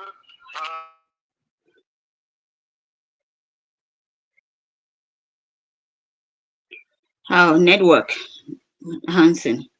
Arrivé au niveau de total omniscient, il y a eu spontanément les éléments de la gendarmerie qui sont sortis avec le camion Mami Ouatta. Ils ont dispersé la foule et ils ont tiré ici là le gaz lacrymogène. Ça a soulevé la foule, et puis il y a eu un mouvement de tiraillement ici entre les forces de maintien de l'ordre et les manifestants. Donc, si on va dans les toucher, c'est parce que le gaz lacrymogène est encore présent dans l'air ici, là, donc du coup ça étouffe la population et tout. Mais il y a eu des chaufferets, il y a quelques.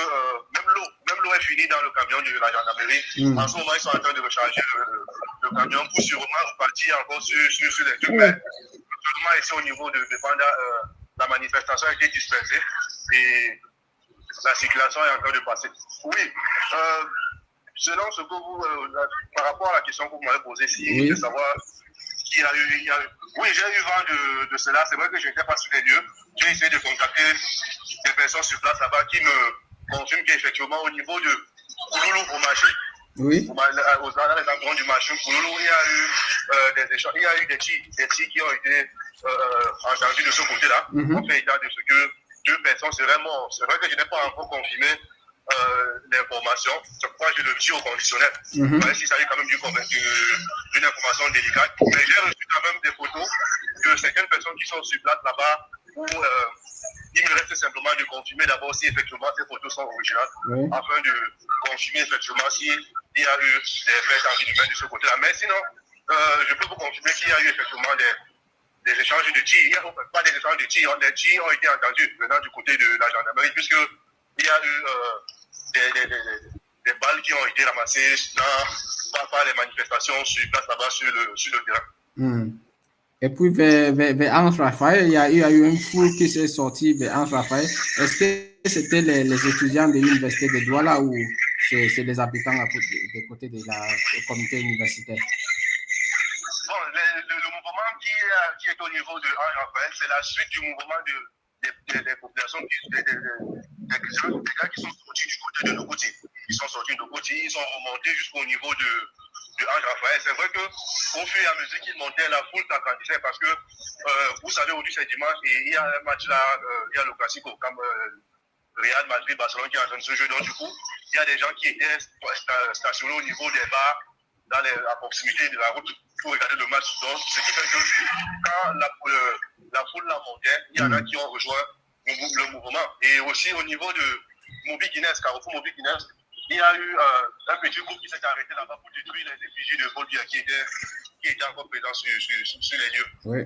Donc c'est cette même foule-là qui est partie de nos côtés, qui est remontée jusqu'au niveau de Bepanda, où il y a eu des échauffourées avec la gendarmerie. Et maintenant, quand vous regardez la situation, est-ce que vous pensez que ça va déborder vers 19, vers 20 heures?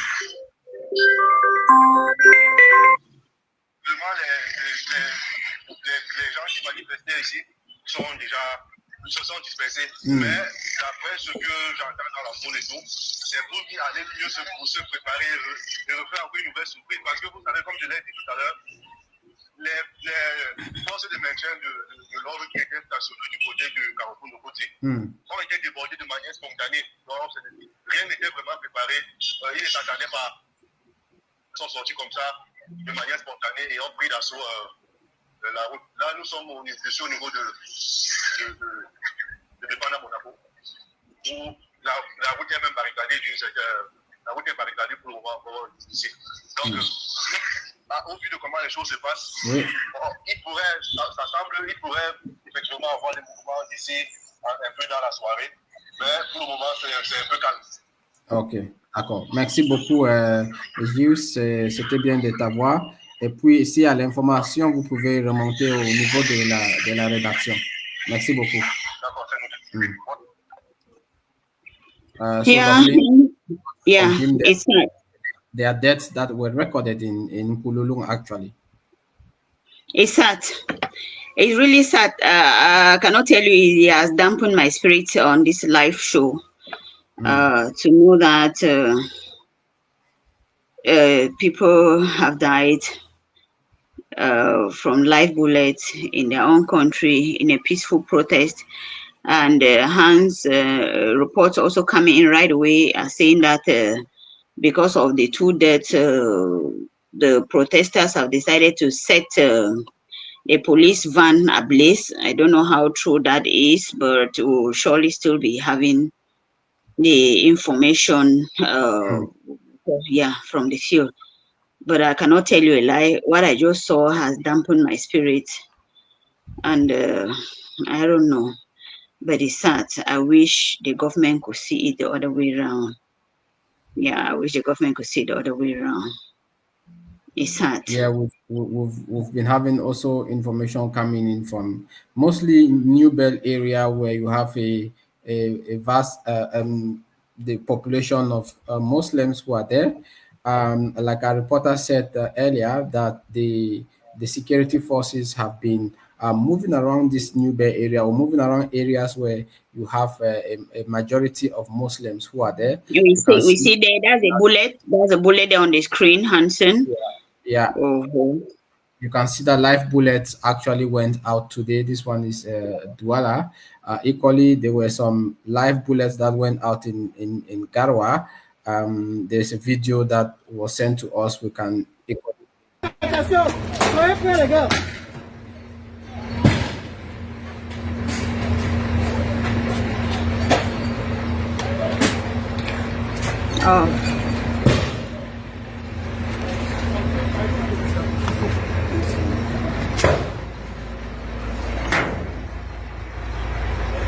Attention! Faites attention!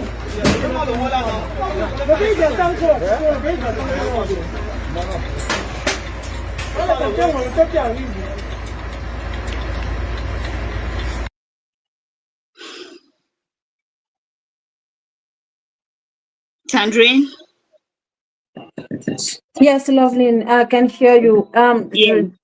Ça, c'est une situation réelle. Je ne sais pas exactement dans quelle partie de la ville. On parlait de Garoua, on parlait de Koulouloun. Koulouloun, c'est du côté de New Bell. C'est à Douala, où il y a eu des manifestations qui se sont avérées violentes. Je pense qu'au-delà d'avoir ces images, je peux voir un reporter de Vox Africa qui est juste là à l'image. et qui a la possibilité de voir ces hommes en tenue qui tirent sur qui tirent de l'autre côté, probablement dans les villages environnants. Je dois également signaler, et on va peut-être revenir à des manifestations qui sont, merci à ceux qui font passer l'information, mais je pense qu'on devrait aussi arriver à revenir sur des images où les gens manifestent de façon assez pacifique, au-delà bien sûr de la violence qui est une information qu'on ne saurait négliger. Donc, je pense qu'on va également faire de cette façon-là, avoir des images de personnes qui protestent de façon pacifique, même s'il y a des coups d'éclat enregistrés ici et là. And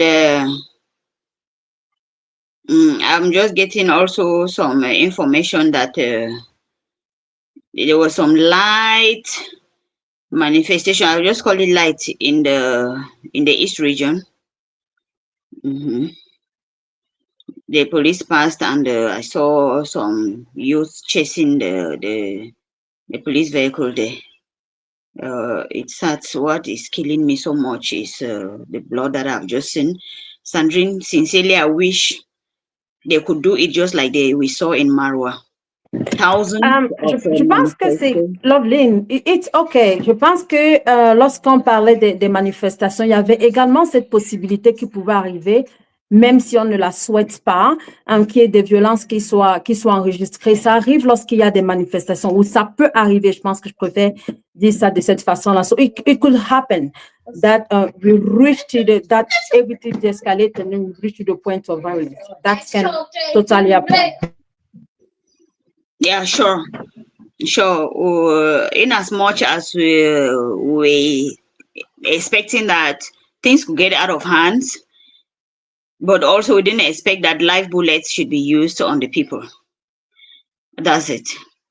But I think now it would be to the government to assess what is happening, and so maybe to the international community to see what is happening right now in Cameroon. People were just asking to have a peaceful protestation, but everything just de-escalate, and then we reach the point of the violence. Was it the point of that? I'm not sure. We start asking ourselves here that how come we had some people who did a peaceful protest, asking for peace. This Kylie. That's the Kylie. Right. Yeah, we've seen Kylie there. How come we had some people who did their peaceful protest and they didn't have an issue, who were saying that they want peace, and these other people who said that, okay, we want that the truth should be read tomorrow, yet we already have bloodshed, we already have a loss of lives and so on.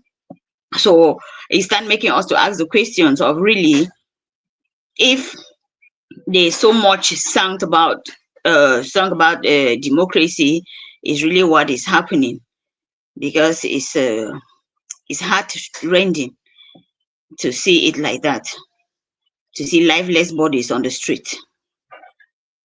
It's heart-rending. Et je pense que c'est bien aussi, comme on le disait, d'avoir des images qui, au-delà de montrer des personnes sans vie, on sait que ça fait mal, c'est difficile, mais lorsqu'il y a des manifestations, je sais on ne devrait pas arriver à ce point-là, mais c'est arrivé. So we just need to give out the information to tell people what is happening, and then on va juste continuer à dire ce qui se passe. There are some violence in some points that people that keep like protesting peacefully. So maybe we need to have all those in the same basket to assess what is happening now in Cameroon. So I don't know the person who is putting the images on. If you can maybe go back on some of the images where people were just like talking, and then just have some peaceful manifestation.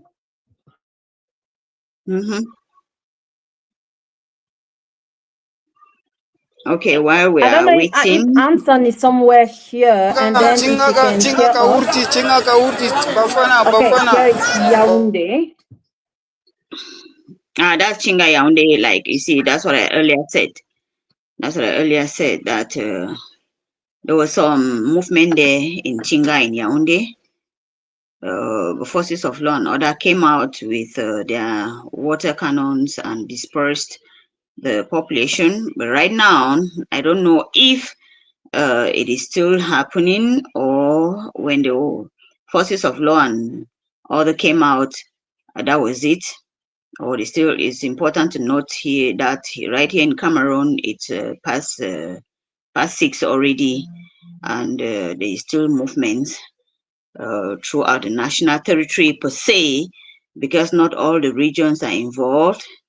But we've had Yaoundé, we've Yeah, ça had c'est Douala, Tinga, le we've siège had the là. East region. Autour, je pense que c'est le quartier qui est le siège là, de la Fédération camerounaise de football, Africa Foot, où on peut également voir, même si c'est une manifestation qui semble assez timide, mais il y a quand même des personnes qui sont dans la rue. Donc, c'est une manifestation qui fonctionne. Yeah. I was just giving, you know, I was just trying to give a rundown of saying that so far we've had Douala, we had Yaoundé, we have the East region, we've had Marwa, we've had Garoua, that's already 5. I think from the beginning we had Ngaoundéré, Sandrine, good, making 6 regions that we've gotten reactions from them.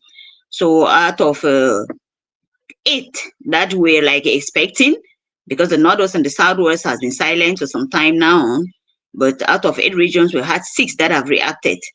Where we've not had, I think is the West region. We've not had something from the West region, Sandrine. And the South region, that's in Ibolova. Good. So we've not had anything from these 2 regions, but out of the 8 regions that we were looking at, 6 have reacted, have gone out, even if it is timid, even if it was not for a short, even if it was for a short time, but they went out to make their voices heard. And also on the international scene, across embassies, Cameroon embassies represented abroad, we've also had reactions from there. We just pray that tomorrow, at the proclamation of results, Yeah, j'espère aussi que probablement d'ici, avant qu'on ne quitte cette antenne, qu'on aura peut-être des partis politiques ou bien des experts pour analyser ce qui se passe au Cameroun en ce moment, ces appels et ces contre-appels, je vais les appeler comme ceci, pour comprendre qu'est-ce qui se passe, comment est-ce qu'on peut analyser cette situation du côté du Cameroun. Est-ce que c'était un dimanche où il y avait d'une part des banderoles, des affiches, des appels à la paix, et bien sûr une autre où il y avait des appels à la protestation pacifique. Voilà. Yeah, sure. We'll be expecting, but Sandrine, sincerely, after the much talk and the much threats that were given by the government officials, so people not to go out, you know, we started having issues back at home. We couldn't really have people who could talk because everybody's like afraid, especially with the numerous arrests. So they were like afraid. They didn't want to say anything because it's like when you finish talking, the next minute you are picked up. So that's one of the things that is not there. Douala, still.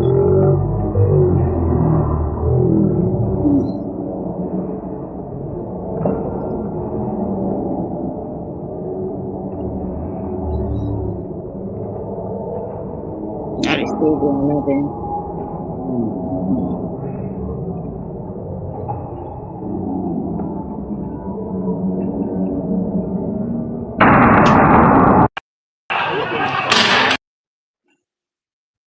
Oh, we see smoke coming out there, Sandrine. Either tear gas. I prefer to call it tear gas than to think that it's a gunshot.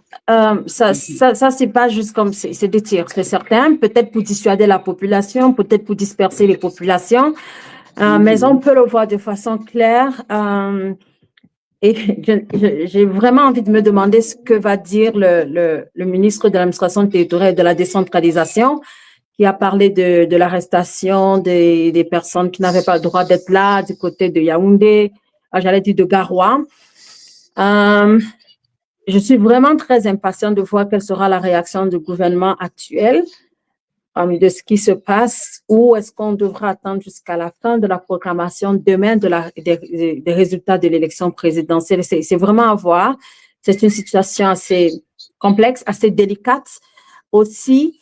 Je pense pas que lorsqu'on a amorcé la campagne présidentielle, on s'attendait à ce que les choses se passent de cette façon jusqu'au jour de l'élection ou après l'élection présidentielle. Donc, on va continuer à observer et à voir ce qui se passe. Merci donc à tous nos reporters, ceux qui sont sur le terrain, ceux qui nous envoient de fabuleuses images.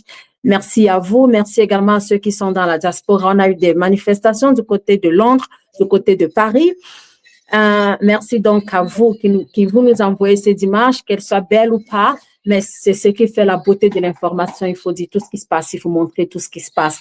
Et on pourra faire des analyses, donner nos opinions sur ce qui est en train de se passer.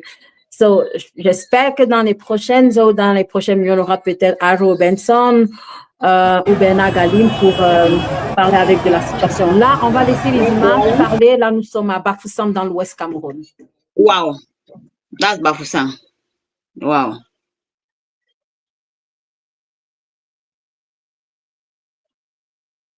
That's Bafoussam. We're just saying that we've not had anything from Bafoussam. So 7 on 8 so far.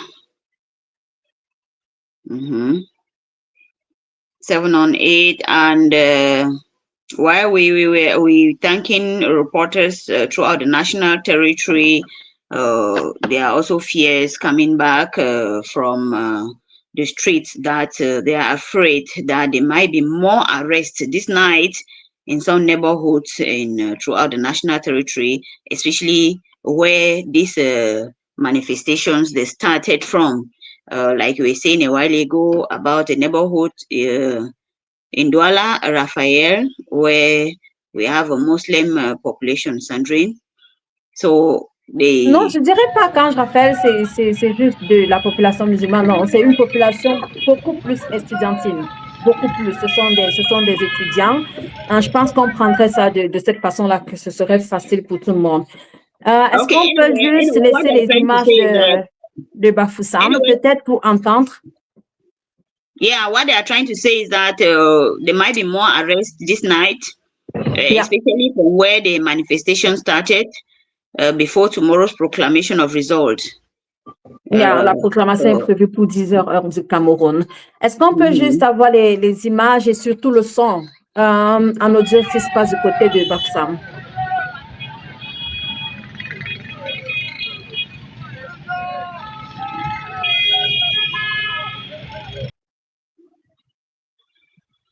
Okay, so we have Bafoussam there. If we can have a sound, if we can have the reaction, we can have the yeah, thank you so much.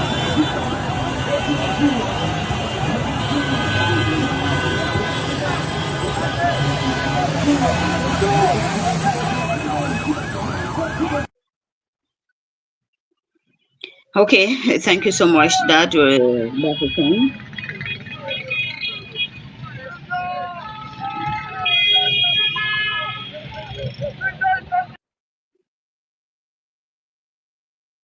It's so emotional there to see compatriots on the street, irrespective of blood of their own that is already dripping on the street. They hold on to their protest. I just want to think that maybe the regime in place should see this as a sort of determination, and instead of using force, they should instead look for a means to talk things out peacefully in order to preserve lives. Sincerely, Sandrine, I'm feeling so bad because we know what is happening in the Far North region.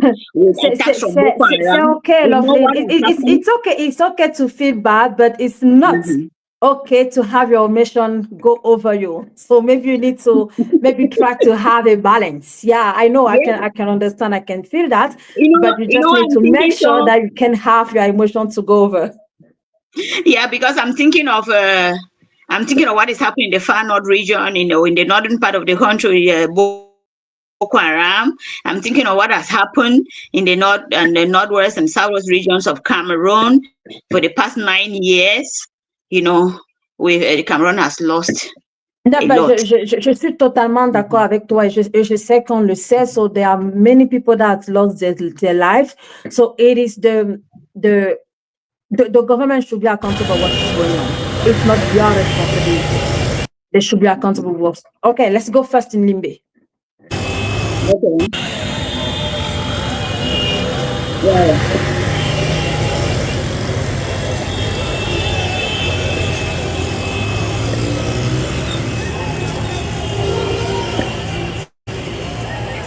We're now having 8. You want to start putting the English speaking regions, we're having 8 on 10.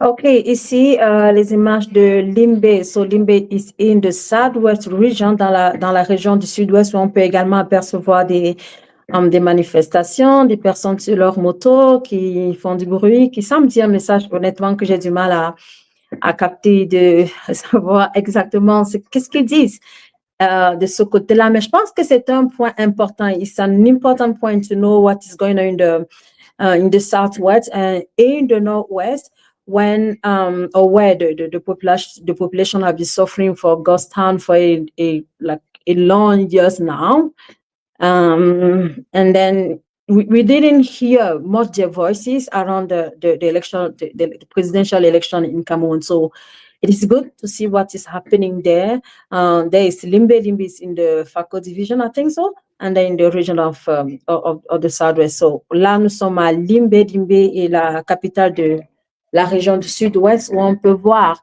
que des populations se sont mobilisées également de ce côté-là, répondant à l'appel de Issa Tchiroma Bakary de faire des manifestations et des protestations pacifiques qui viennent de paix ce dimanche après-midi. Alors, il est environ 17-18 heures au Cameroun, je pense, 18 heures en ce moment-ci. Je pense que on a également pu voir dans les images d'avant quelques échanges entre des forces de police et les populations, les forces de police qui tentaient de tirer des coups de feu pour dissuader les populations et les disperser, surtout les disperser et éviter donc des manifestations. Malheureusement, et on l'a vu il y a un instant, il y a déjà des personnes qui sont mortes sur le carreau au cours de ces manifestations, surtout du côté de Douala, pour les dernières informations que nous avons eues.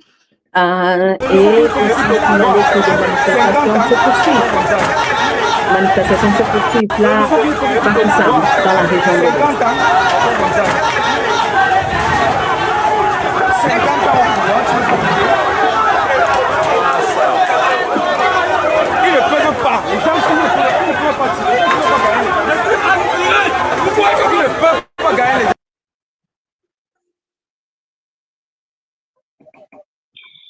Okay, that's Bafusam.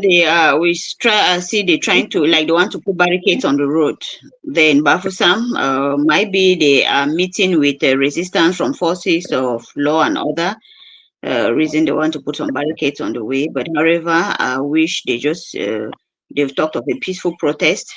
I think they should keep it at that level, Sandrine. The peaceful protest. Absolument. Là, Bafoussam, et j'espère, je vais demander à Hanson ou à Mimi, je ne sais pas qui d'autre, s'il y a des possibilités qu'on ait peut-être Eritinge ou Rebecca Enonchon, peut-être pour discuter avec nous de cette actualité.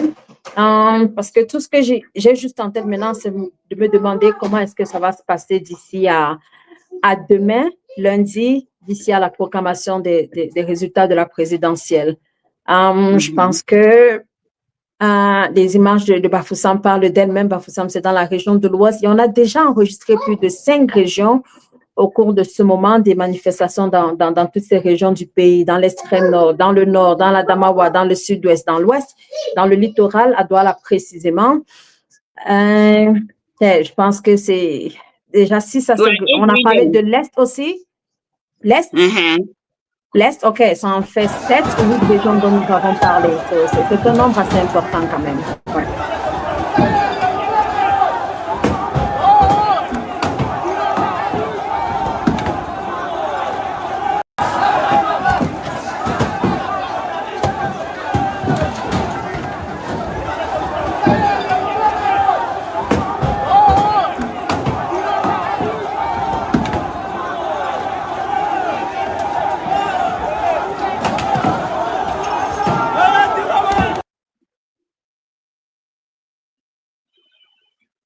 That's Douala turning violent there, Sandrine. Douala, c'est Douala, je dirais. Douala, c'est vraiment les extrémités où c'est très calme, ou alors c'est très bruyant, ou alors c'est très violent. Là, nous étions à Douala. Douala, c'est dans la capitale économique du Cameroun, et on sait très bien que c'est l'une des villes, je dirais même, la ville la plus importante du Cameroun en termes d'économie, tout bouge à ce niveau-là. Là, je pense qu'on a vu une voiture de police qui a été incendiée par les populations. Peut-être répondent-elles aux autres violences que l'on a enregistrées précédemment avec des personnes qui sont tombées sur le carreau. C'est à voir et c'est à discuter, Loveline. Yeah, c'est à discuter, comme vous avez bien dit. We see my belief that is this anger that they are pouring out like this is because of the bloodshed that we just saw there on the streets there in Douala, that has made them to come out of themselves, and in a way, can we say that they are trying to mourn for their brothers that have just departed because of this protest? Other reports are trying to talk about calm in Limbe, but we just saw those images there. They were just for a few seconds, maybe because of fear of the heavy presence of forces of law and order. They had to be very brief in a way to pass a message. A message is a message, also to make their voices heard, that irrespective of anything, they are also showing that they are not happy to eat. That's it. So that's already a police van there that has been burned down in Douala. Probably is their way of responding to those who have died, a way of mourning them, paying homage to them, Sandrine. I don't know. Non, Loveline, tu sais, moi, je viens de Douala et je sais, moi, j'ai participé, c'est un bien grand mot, mais j'ai pris part aux manifestations de 2008 et je les ai couvertes en tant que journaliste à Equinox à l'époque. Et je peux te dire que Douala, c'est exactement ce qui est en train de se passer. Lorsqu'on parle de manifestation, Douala, c'est vraiment ça, où tout le monde va être calme et rester peut-être dans son coin et ne rien faire si les gens ne veulent pas coopérer. Mais lorsqu'ils coopèrent, ils le coopèrent vraiment de façon entière. Ils le font vraiment, vraiment de façon entière. Donc, ils sont là, ils sont dans la manifestation à fond. Ailleurs, on a vu des barricades être posées. Au-delà d'avoir des barricades, je pense que l'information est en train d'être très, très vite relayée, au point où je me dis, ça c'est mon opinion personnelle, que ces populations qui en sont arrivées à brûler un véhicule de police, c'est peut-être une réponse à ce qui est en train de se passer. Alors, je me demande, j'espère qu'il y aura une déclaration du gouvernement dans ce sens, avec ces manifestations que l'on ne pensait pas arriver jusqu'à ce niveau si on parlait de manifestations pacifiques. Et puis même ailleurs, regardez, il y en a qui sont en train de faire la même chose. They are doing the same thing in the diaspora. But I'm not sure that you can see like policemen around trying to defy the population. It has never happened like that. Parce que les gens sont conscients.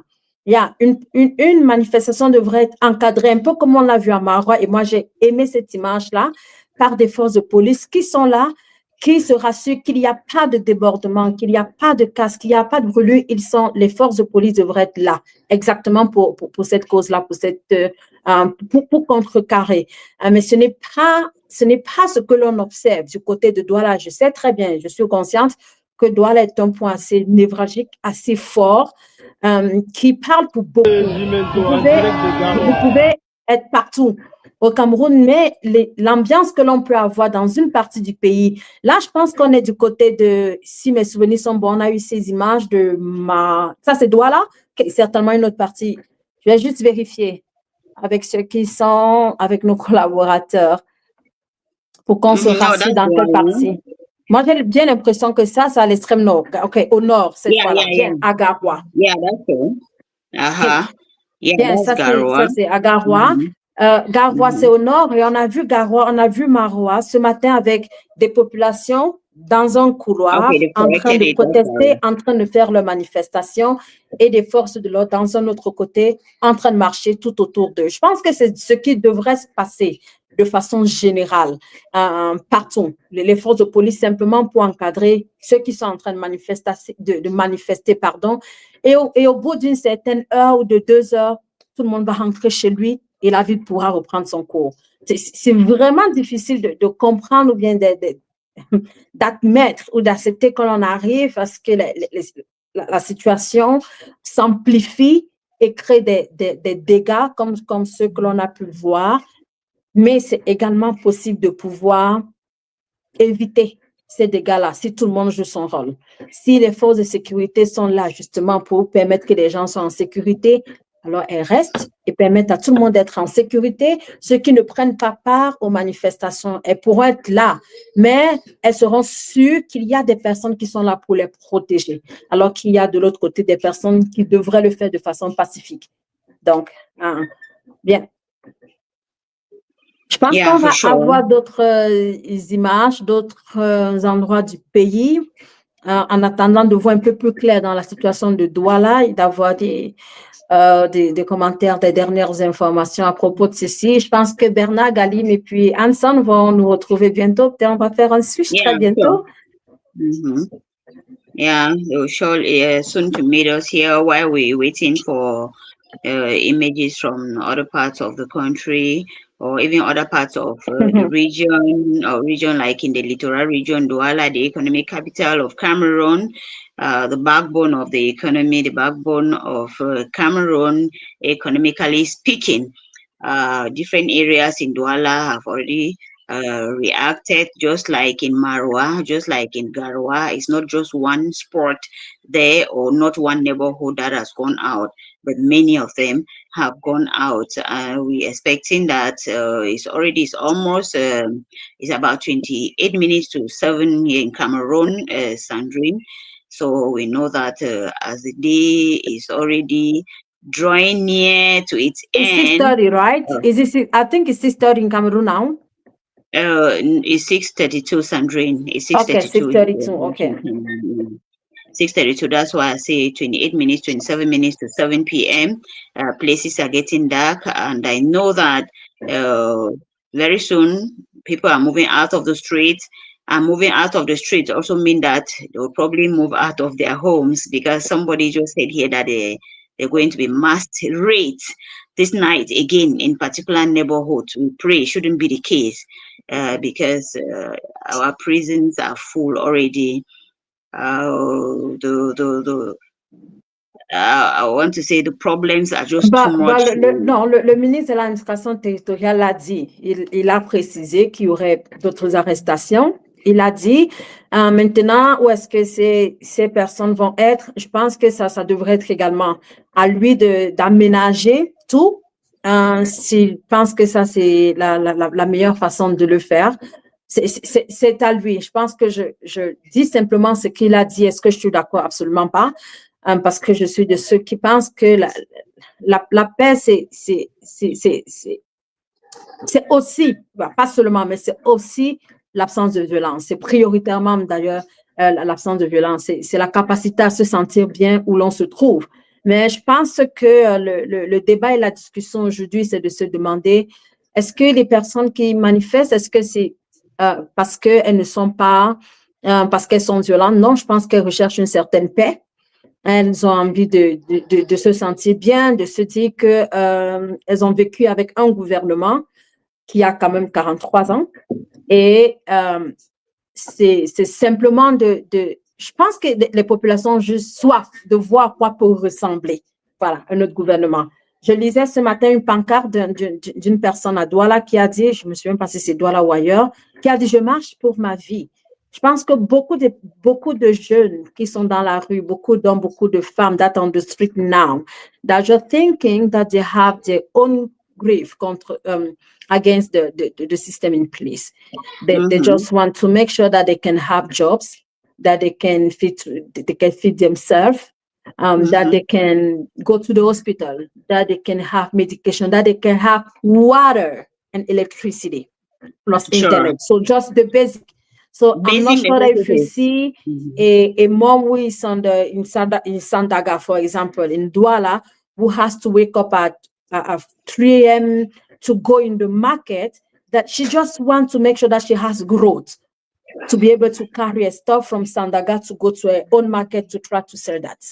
So it's not like, I think that people are just trying to say, we want something new. That's it. That's my own opinion. And I know I'm someone who is super peaceful, so I'm like, okay, we don't need to reach to that point. But sure, we really don't want to get to that point. I think Benan Galim is on standby to come in, Sandrine. So soon he'll be joining us, and later on for Hansen, who is the brain behind our images from the different parts of the country. He too will be coming in very soon. Absolument. On va avoir Benan Galim qui va nous rejoindre sur cette plateforme. On essaye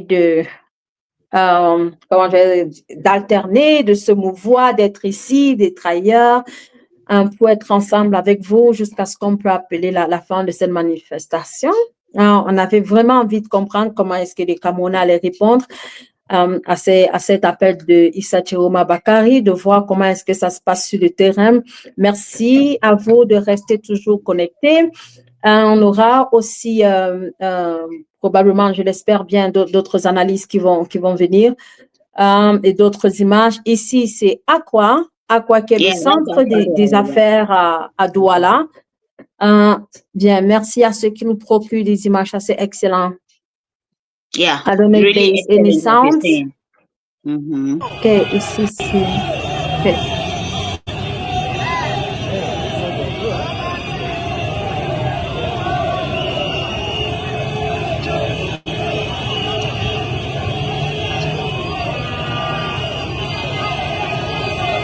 Bravo!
OK.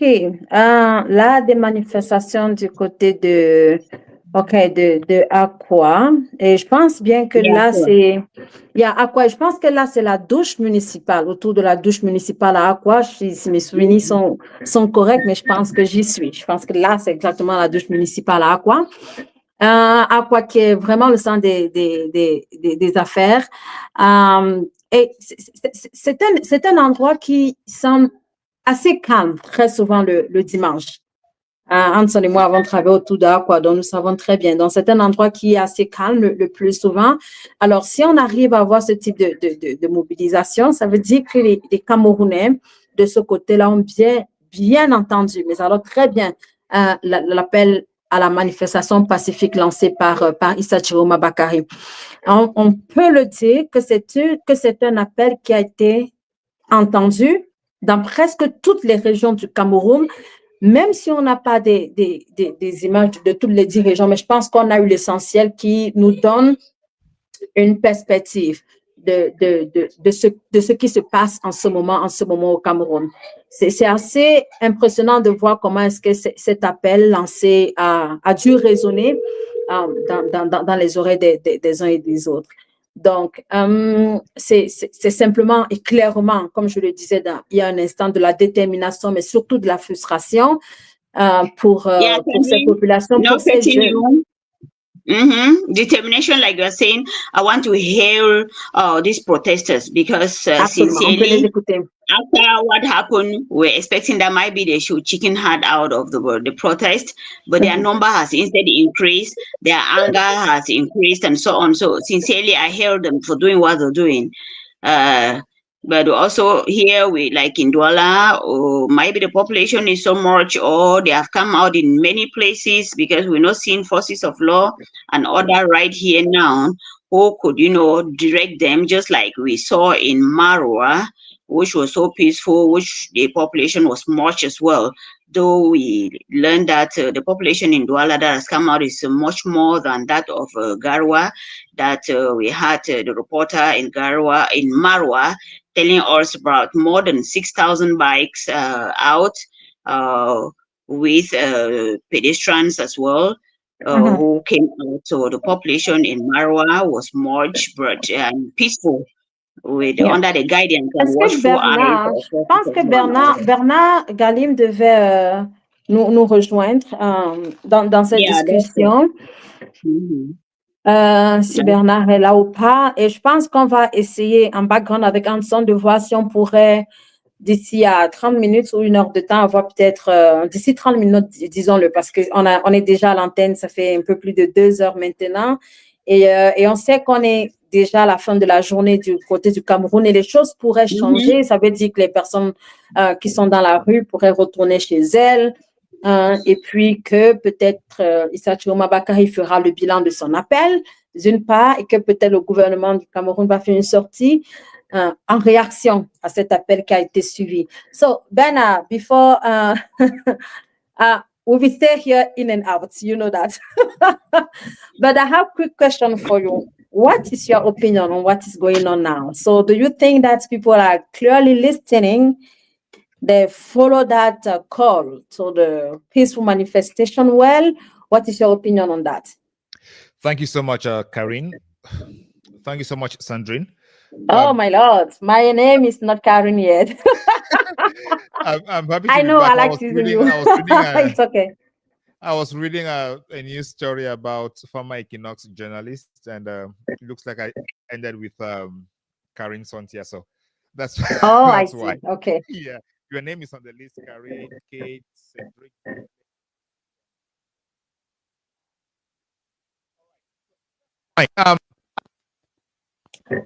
Ben, we can't get you well. I don't know if it's me or something, but honestly, I can't get you well. It's being just cutting.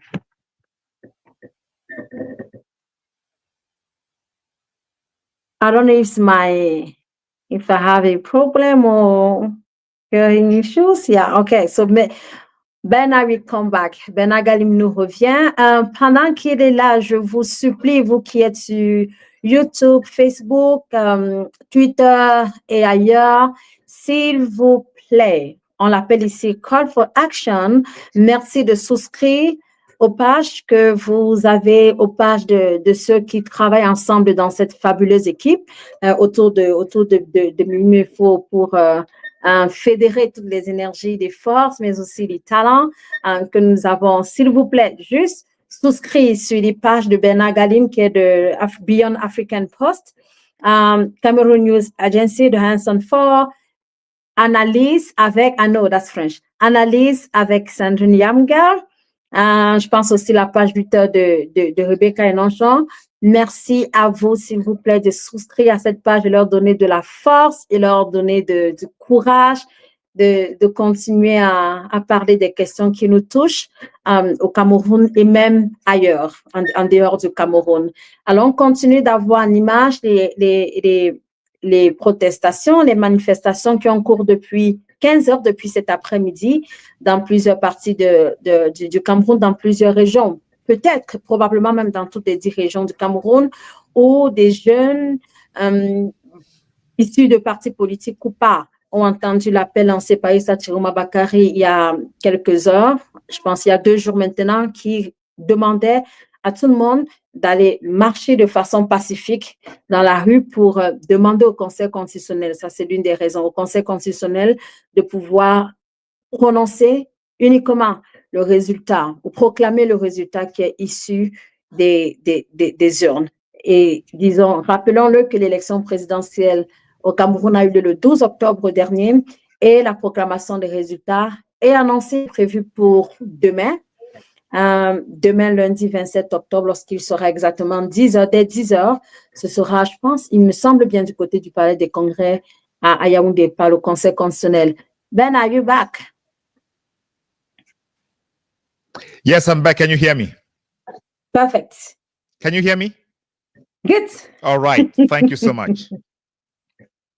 Yeah, thank you. So I was saying that this is not a call by Issa Tchiroma Bakary at all. He was just a mouthpiece of the movement, right? The movement that is advocating for change, the movement that wanted to ensure that there is transition from the Paul Biya regime to a new Cameroon. And that movement is made up of Cameroonians. If you remember, most of our guests have told us that before the elections, they put a lot of effort in trying to get a consensus candidate, but that didn't work. But the population, Cameroonians, the citizens decided to have a consensus. And that consensus fed on Issa Tchiroma Bakary, meaning he is not even, because Issa Tchiroma Bakary did not do something specific to merit that grace, to merit that love, to merit that support and the votes from Cameroonians. It just went out to him. The votes just went out to him. So it's not an Issa Tchiroma Bakary call. It's a call from Cameroonians speaking to themselves, asking themselves what they need to do to ensure that there is a movement. Because if that call were from Issa Tchiroma Bakary, I think Cameroonians would think more about the past. Cameroonians would be thinking that these movements, these manifestations, these marches are happening in Mali. In Issa Tchiroma's words, this will be Mali, this will not be Cameroon. So we take away the personality from the scene and we put the reality, we put the picture of what is happening, and we see that Issa Tchiroma Bakary is just a figure in the whole image. He is not the person. So one thing that should be very clear here, and I will draw parallels with the Anglophone conflict. You take Issa Tchiroma Bakary out of the scene, what has happened today will not end. It will not end. When you took Agbobala, Honorable Aya, Fontem Nebal, Tassang Wilfred, Bobga Harmony out of the scene by sending some to prison and forcing some into exile, it did not end. When you went to Nigeria and captured Shufai Bless, captured Seseko Ayuktabi and all the rest, it did not end. It continued. And I think that is a message that Cameroonians are sending out today. This is a movement. This is not a person. You took Njekam Kameni, you took Anissa Ekane, you took Fabrice Lena on the eve. You attempted to take Issa Tchiroma Bakary. It did not stop. Those Cameroonians who are on the streets from north to south, east to west, they are not there because they are seeing Issa Tchiroma present. No, they are there because they are making a message out clear. We want change. We want that transition. It is not a question. It is no longer a question of who. It's a question of what. What do Cameroonians want? Which translates into telling us that all the threats about arrests, shooting, killing, torture would end in vain because Cameroonians have made up their minds that this is a time for change, and that change they are working for insistently and persistently, meaning they are bent on having it. So it's not a question of Issa Tchiroma Bakary now. It's a question of that movement that is ready to take Cameroon from what it has been over the last 43 years towards a new direction. You can argue that the new direction is unknown. You can argue that the new direction is led by someone who was part of the failed regime. You can argue that the person who is leading it now cannot be trusted. That is not what Cameroonians are looking for. Cameroonians are simply looking for a new direction that Issa Tchiroma Bakary agreed with the L'Union pour le Changement that it is going to be a 3 to 5 year transition where Cameroon will sit, reevaluate itself, and set that direction. It's not going to be a one-person direction. It is not going to be a direction guided by a philosophy that has failed Cameroon before. Issa Tchiroma Bakary's campaign centered around the 3 to 5 year transition. It did not center around what he is going to do. It did not center around his manifesto. Nobody cared to listen or ask for his manifesto. All Cameroonians wanted was somebody who agrees with the other parties that he is going in to bring change, that he is going in to listen to Cameroonians. And Issa Tchiroma Bakary accepted. He gave in. He accepted that he is going to do what Cameroonians want him to do. And he has been repeating on that message. That is why a short 2 days ago, he called for demonstrations and protest march today. And the protest marches are going on. 2 days. That means there was even no time to coordinate. There was no time to organize anything, but Cameroonians are ready to respond to that people's call. The people's call through Issa Tchiroma Bakary. Like I said, Issa Tchiroma Bakary is not even the president. He is not even a candidate. He is just a cross bearer. He is bearing that cross, that pain that is in Cameroonians' hearts, that pain that Cameroonians are feeling. He is taking it over to where Cameroonians need to be. The fright, the fear, the intimidation is all embodied in Cameroonians, and they have given that to Issa Tchiroma Bakary.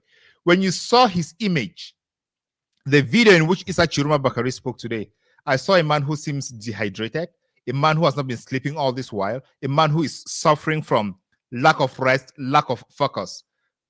Why? Because the weight of a nation is on his shoulders. He is out there talking to Cameroonians. And those who think that Issa Tchiroma Bakary is not a man for the moment, those who think that Issa Tchiroma Bakary did not win the elections, bring out the person who you think won the elections. Let him talk to Cameroonians. Let him communicate to Cameroonians and see how many Cameroonians are going to go out to the streets as they are doing today. These people who are out on the streets today, they are talking and they are communicating a message of transition, a message of peace. Issa Tchiroma said, we shall walk hand in hand. We shall go out in peace to celebrate our victory. We shall go out in peace to protest electoral fraud. And they went out in peace. None of them carried bullets. None of them carried guns. None of them carried bow and arrows. None of them carried anything that could cause war or that could cause a violation of the peace. But you know what?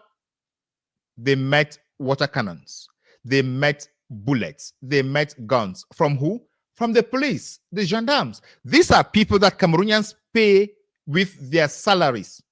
And they use their salaries to attack Cameroonians. Dear forces of law and order, you should not do that. You should not do that. So I think at this material moment, nobody knows what is happening. Tchiroma said, go out on Sunday, celebrate the victory, protest against electoral fraud. He did not talk about Monday. So what's going to happen on Monday? Cameroonians are going to decide. As of now, nobody is deciding on anything. Cameroonians are just going to decide what happens tomorrow. Mais je pense qu'on peut juste parler d'une frustration assez générale de ceux qui sont dans la rue, de ceux qui protestent. Et je le disais il y a un instant, c'est pas juste des personnes qui appartiennent à un parti politique. Je suis même d'ailleurs certaine qu'il y a beaucoup qui n'appartiennent pas à des partis politiques, mais qui simplement essayent de dire leur ras-le-bol, leur frustration, parce qu'il faut être réaliste. 43 ans quand même, c'est quand même un grand nombre.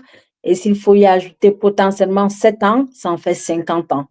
Je ne suis pas certaine de tout ce que j'ai toujours lu, de tout ce que j'ai toujours vu, d'avoir vu un aussi long moment. On a parlé d'autres leaders qui ont existé, que l'on connaît par leur force, par leur résistance, mais je n'ai pas l'impression qu'on est arrivé à des quarantaines d'années, et surtout dans un pays d'Afrique. C'est vraiment une leçon que les populations ont démontrée de leur propre chef, de leur propre droit. They were not mandated by someone to go out.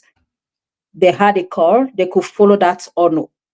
So they always a choice that you can make. So they made the choice to go out, to go on the street.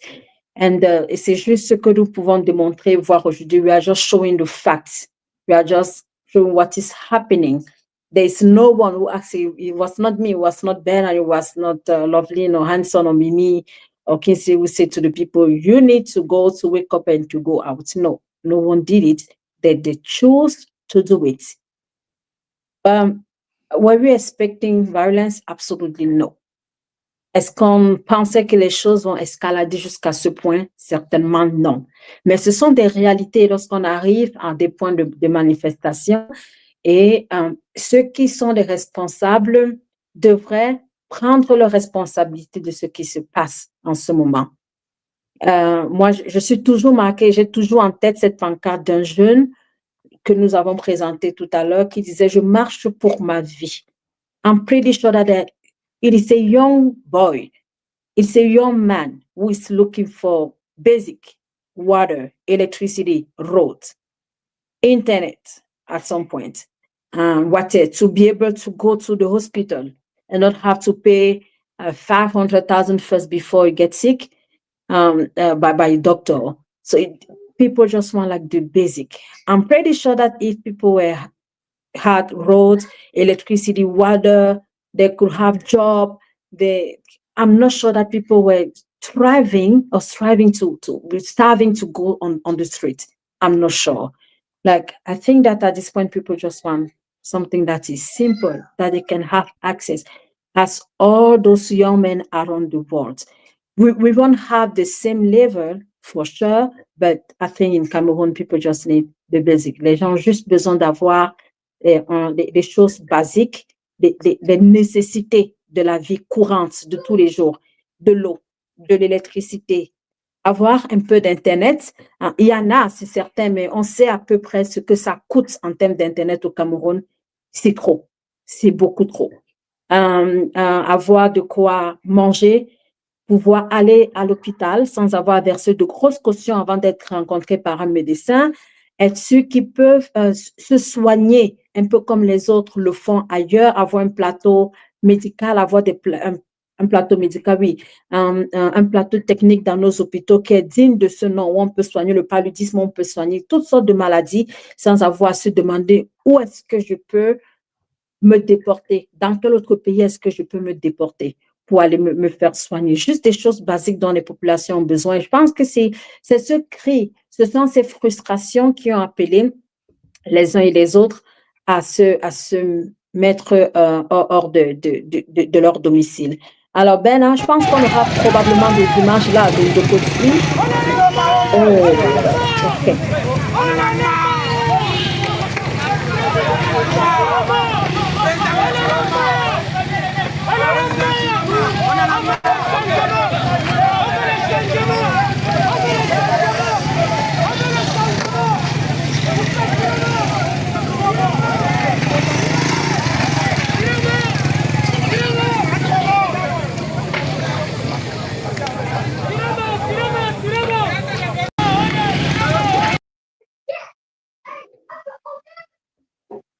OK, là, c'est Ndokoti. On a parlé de Ndokoti en début de cette soirée. Ndokoti, c'est à Douala, au Cameroun. Je le rappelle, Ndokoti est une espèce de grand centre commercial où vous avez des boutiques vraiment très bien organisées, mais vous avez également des marchands qui sont tout autour sur la voie publique.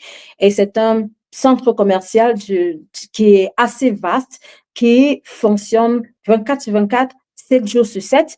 Et je le disais tout à l'heure, c'est une zone qui est relativement calme le dimanche. très calme le dimanche après-midi. Alors, si on en est arrivé à ce point où il y a déjà des choses qui sont brûlées, je ne sais exactement pas de quoi est-ce qu'il est question.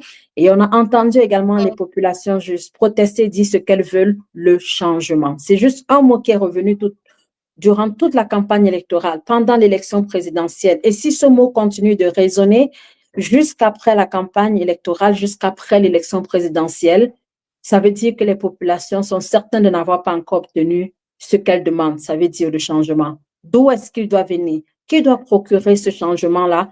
C'est la question que ceux qui sont au pouvoir, au gouvernement actuellement, devraient se poser. Et je pense que c'est une raclée, une deuxième raclée que les populations, je dirais pas Issa Tchiroma Bakary, que les populations ont adressé au gouvernement en place pour dire arrêtez, ça suffit. Et on est juste à quelques heures de la proclamation de l'élection présidentielle. Les délais semblent, la montre va commencer à courir, à tourner et à trotter. Et je me demande bien dans quel état d'esprit ces résultats vont être proclamés ce lundi. Bernard. Yes, Sandrine, that is very important to make. It's very important to make that clarification. Dokote is an area that is kind of quiet on Sundays, but today we see these manifestations there, and there is fire there, and the interpretation could go in different ways, right? The first possible interpretation could be those who are manifesting and professing information that could be to the advantage of Issa Tchiroma Bakary might be the cause of the fires. That is one. Another interpretation could be though some people who could be acting as agent provocateur, people who are just provoking others, could come to set the fire to change the narrative so that it will be termed a violent protest by Chiroma's supporters. Another interpretation could be it could just be some easy or some unknown arsonists in town that started the fires, and then some people came around there and were singing the songs.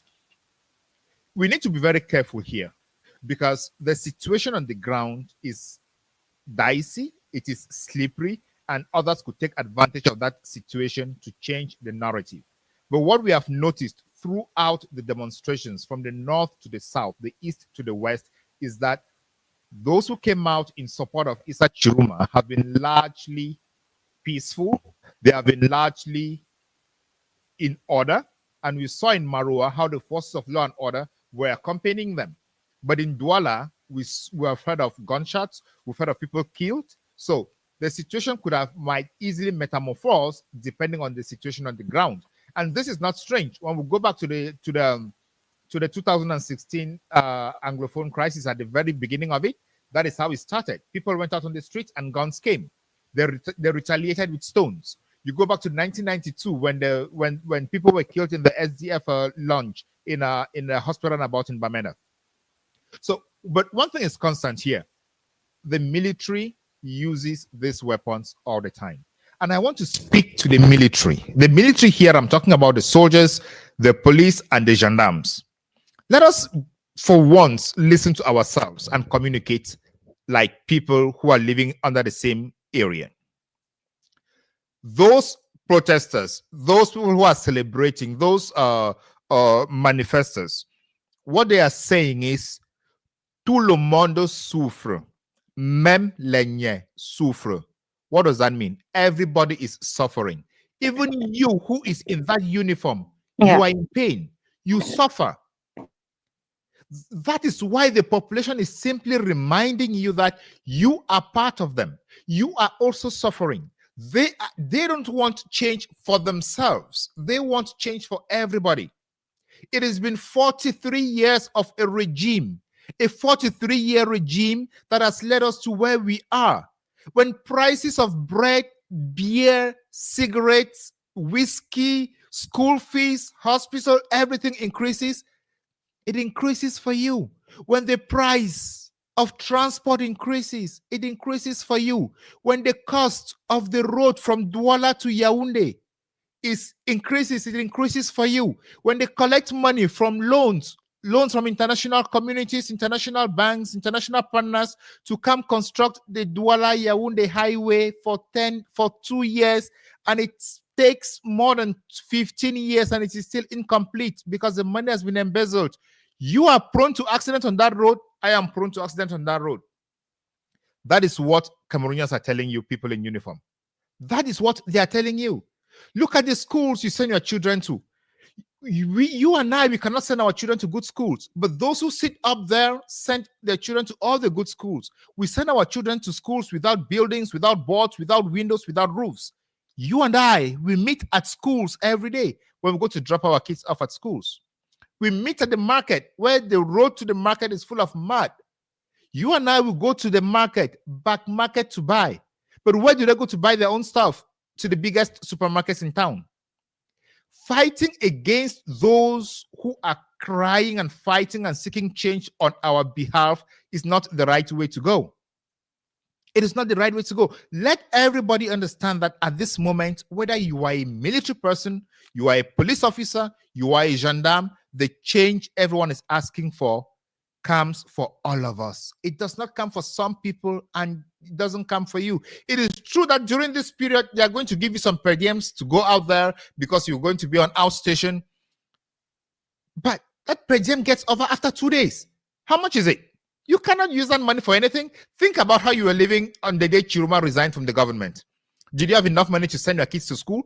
Tchiroma resigned at the rentrée scolaire period. Did you have enough money to send your kids to school?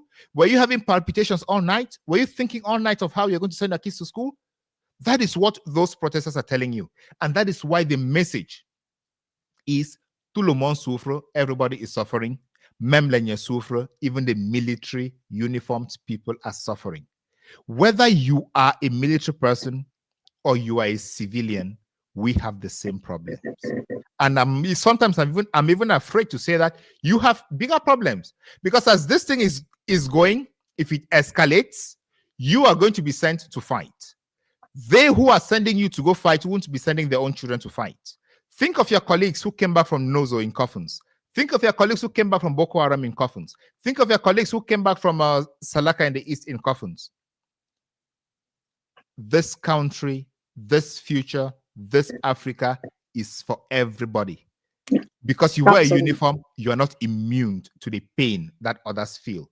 The pain is everybody's pain. So let us walk towards that same direction of change. If you think you have been called to respect the orders of the hierarchy as it is today, it is true that in the military or when you are in uniform, loyalty, fidelity, and respect are the order of the day.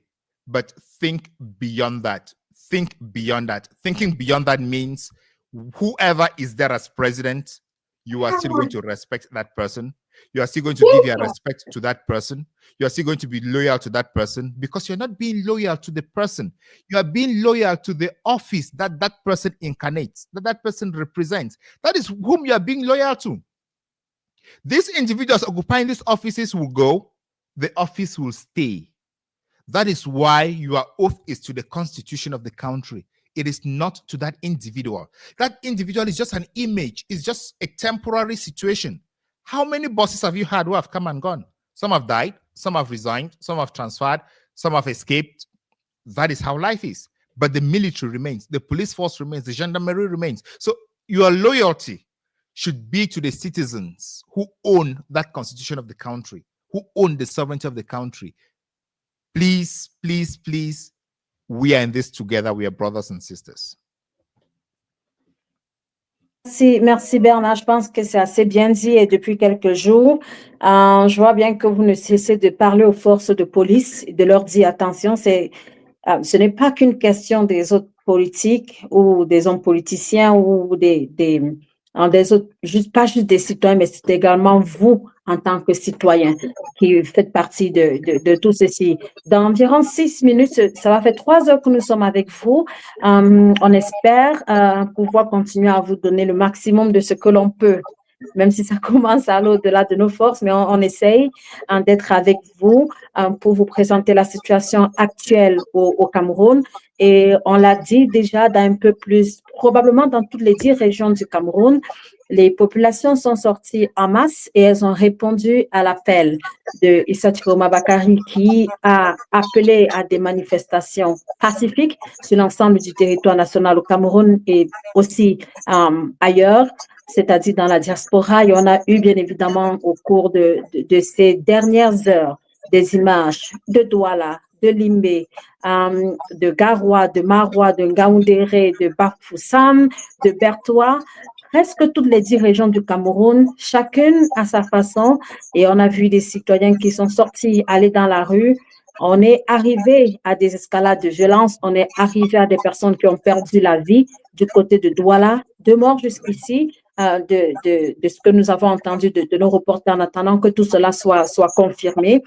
On a également eu aussi des véhicules de police qui ont été incendiés et aussi des barricades qui ont été placées un peu partout dans la ville de Douala. Je rappelle que ces manifestations arrivent quelques heures avant que le Conseil constitutionnel, avec à sa tête Clément Atangala, ne se prononce ce lundi 27 octobre sur cette élection présidentielle du 12 octobre au Cameroun assez houleuse. Une campagne qui se passait jusque-là assez bien dans le calme, dans le respect, dans les échanges aussi d'idées et de programmes. Mais il faut dire qu'après l'élection, juste au soir de l'élection du 12 octobre, des déclarations ici et là, mais également des populations qui ont crié aux fraudes électorales, à la falsification des procès-verbaux, des hommes politiques également qui sont allés dans ce sens, mais surtout le fait que Issa Tchiroma Bakary s'est déclaré vainqueur, c'était le 13 octobre dernier, avec une réaction, plus ou moins une réaction assez forte du gouvernement camerounais qui a condamné cette sortie de Issa Tchiroma Bakary. Issa Tchiroma Bakary qui a évoqué qui a lancé cet appel à la manifestation pacifique il y a juste 2 jours. Et avant cet appel, il y a eu l'arrestation de ces membres de l'Union pour le changement, entre autres Dieu Kachameni, Anissé Kane, Fabrice Lena et bien d'autres activistes et bien d'autres personnes. Je pense qu'on ne les cite pas tous, mais il y a des personnes autour d'Anissé Kane qui ont été interpellées, des personnes autour de Bernard j'allais dire Dieu Kamchameni, qui ont été interpellés également dans la mouvance de ces arrestations. Et le ministre de l'administration territoriale s'est prononcé sur la question il y a juste quelques heures. Et on a également Issa Tchiroma Bakary qui a parlé d'une tentative d'enlèvement qui aurait échoué à son domicile aujourd'hui. Alors, beaucoup de choses, beaucoup d'informations autour de cette élection présidentielle. So, Joseka, do we have some latest news? I know that you are maybe somewhere there. Do we have some latest news? And then, what is the next step? I don't know if you can hear me. Est-ce que tu peux m'écouter, Joseka? Hello, Sandrine, and hello to our viewers. Right now, it is already evening time here in Buea as well as in Cameroon. And I can tell you that throughout the city of Buea, there were no protests because we actually observed and there were no signs of people gathering anywhere to actually or gathering on the street to protest. Probably it was because of the security which was so high along the major areas in town because we have seen that prior to this particular day, there have been security mobilization where troops have been deployed even to the level of quarters and even some major junctions here in the city of Buea. And earlier on, there was an image, a video which circulated claiming that I think the people circulated purporting that it was coming from Buea. Yeah, I did go to the scene, but I didn't see any incident of such. And upon a careful look, it was noticed that the video actually was taken during the campaign period. So it was not actually coming from Buea. So here in Buea, it was largely a calm and a peaceful atmosphere. We didn't actually witness any incident of people protesting like what we have seen in the towns of in Douala, in Garoua, and in Maroua, and some other parts of Cameroon and across Cameroon as well. Absolutely. Okay, merci, Joseka. So, is there anything that we are supposed to do? I think that at this point, people are maybe going back to their home. We don't know what is, maybe we hope to have some lab testing maybe in Douala to see how the things are going there, to see if the people just went out from the street to go back to their home, and then waiting for tomorrow. We will be an important day in Cameroon. So do you think that at this point we might expect people to go home? Actually, what is, I don't know whether you can still hear me. They just started because we were seeing online, the people were saying that they were going to actually come out and protest, but that was never witnessed. The day is already over, and I believe that probably the reason why we have not seen anything, or why we might not see anything, is because the people are still waiting for the Constitutional Council to actually proclaim the winner of this year's of the election that held on October 12th. Or it could also be that the people were actually heeding to the calls from the various authorities in the region, who have been calling and urging for people to be calm, urging for peace, and so on. That is the atmosphere that we find ourselves here, and we cannot actually say with certainty whether they refuse to come out, whether they did not come out today because of the presence of the security officials that were placed in major junctions or in certain quarters, or it was really because they are still waiting to see the outcome from the Constitutional Council tomorrow. Okay. Yeah, Kanye, thank you so much. Did you talk to any people, and what is the impression about the remembrance of the Anglophone crisis and the war on the Anglophone crisis and its relationship with the protests and marches today? Prior to today, we have been talking to a lot of people here in the town, and most people, because we thought that probably the reason why a lot of people were silent was because this region has suffered more from the ongoing conflict, which is already in its 9th year. And when we saw the communique, especially that came out from the paramount ruler of Buea, he said that the people should actually know that they are already been suffering, and there was no need for them to actually engage in any activity that can bring any violent confrontation with the security officers. So that has been the situation. And when we talk, we also talk to some other people who also said that no, the reason why they are actually being silent is because they want to first of all wait and see what the Constitutional Council will say. However, there are some people who express fear of being targeted if they say anything, and they say that the Anglophone crisis already has done a lot, in terms of them seeing people being killed, people being injured, and so on.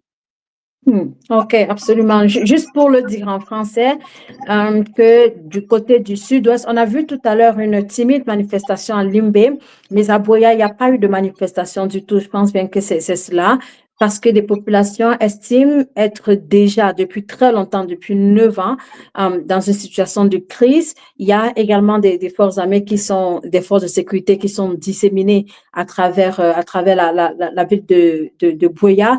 Et les populations disent attendre d'avoir les résultats proclamés par le Conseil constitutionnel demain avant de se prononcer d'une façon ou d'une autre. Cela peut paraître un autre son de cloche, mais qui se comprend dans la crise actuelle, parce que cette partie du pays qui est pratiquement acquise, qui est pratiquement celle des anglophones, estime être en crise depuis plus de 9 ans. Et même si elles souhaitent voir le changement, elles attendent de voir ce que va dire le Conseil constitutionnel demain. Am I right, Jessica? That's right. Absolutely. Okay, so I don't know with Ben what we are supposed to do for the next minute coming. So is it time for us to go have a rest?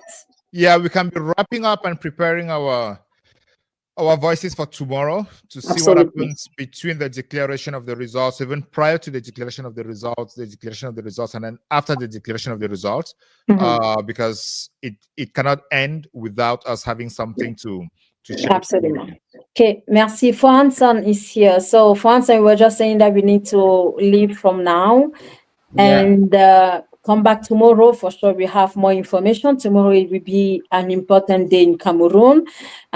We saw now that people in the Koti, we have some fires going on and off, like in some points in Douala. We saw like some violence and stuff. So, but now we are here since 3 hours now, and then I think that it's time for us to rest, and then on va revenir demain. Is that the case? Am I right? Yes. But can you get me? For sure. Yes, I do. Okay, we have this very last video that was sent by our reporter who is still on the ground from Dokoti, just for people to tell us what has been happening, how they saw the scenes today in Dokoti and the environs. Let's just have this video and then so that our viewers can really see that calm is beginning to return to some part of Douala. Okay. Okay, on va regarder des images que nous avons de Dokoti avant de partir. En Dokoti, effectivement, où on a vu des jeunes tout à l'heure protester, incendier des pneus de véhicules. Yes, on a Jean-Claude Mbede qui va intervenir, il va nous parler de ce qui s'est passé en Dokoti. Il avait les témoins sur le terrain, donc il aura le lien d'ici quelques minutes. Jean-Claude Mbede, right, is coming? Man make machines fair, man. Okay, so for sure we are here for about like 30 minutes more. From what I know, Jean-Claude. Jeter les boudins. Mais c'est la deuxième vague qui passait. Je ne sais pas si c'était les bandits ou c'était quoi. Parce que quand la première vague passe, je prenais les vidéos. Il n'y avait pas de problème. Il y a les deuxièmes vagues maintenant qui sont passées, les désordonnés. Ils sont passés. Donc, moi, on n'a pas nous les problèmes. On n'a pas nous les problèmes. Mais c'est que marcher sans problème. Si eux veulent marcher, eux marcher. Les bandits, c'est comme mais ne cassez pas les choses. Parce que la deuxième vague en passant, eux sont passés avec les boudins, avec les machettes pour casser la boutique. C'est pour ça donc la police a commencé à lancer le gaz. Donc eux sont passés, la première vague est passée sans problème. C'est la deuxième vague qui est passée avec les problèmes. Eux sont passés avec les problèmes pour casser les boutiques. On veut rentrer, on n'a pas de problème. Ils sont bloqués parce qu'il y a les maquisards. Il y a les maquisards maintenant dehors.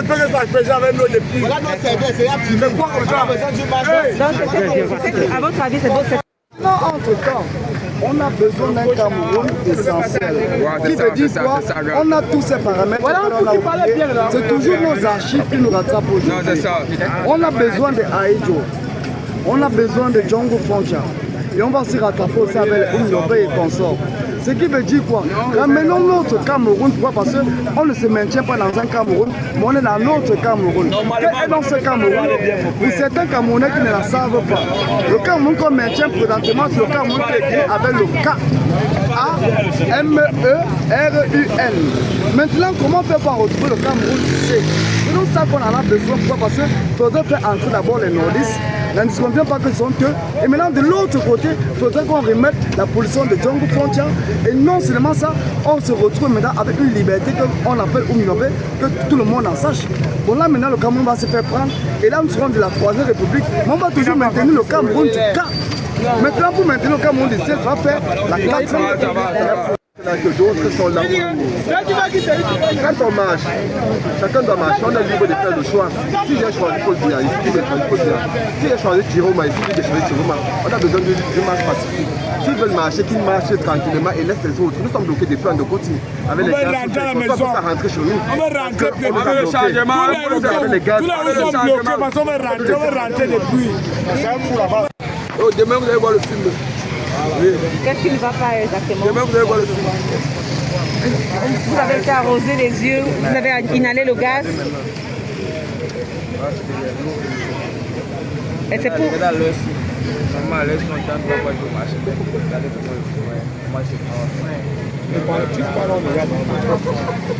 Est-ce que quelqu'un veut... Quand la première vague qui passe, quand la première vague, nous, quand ils ont commencé Bon.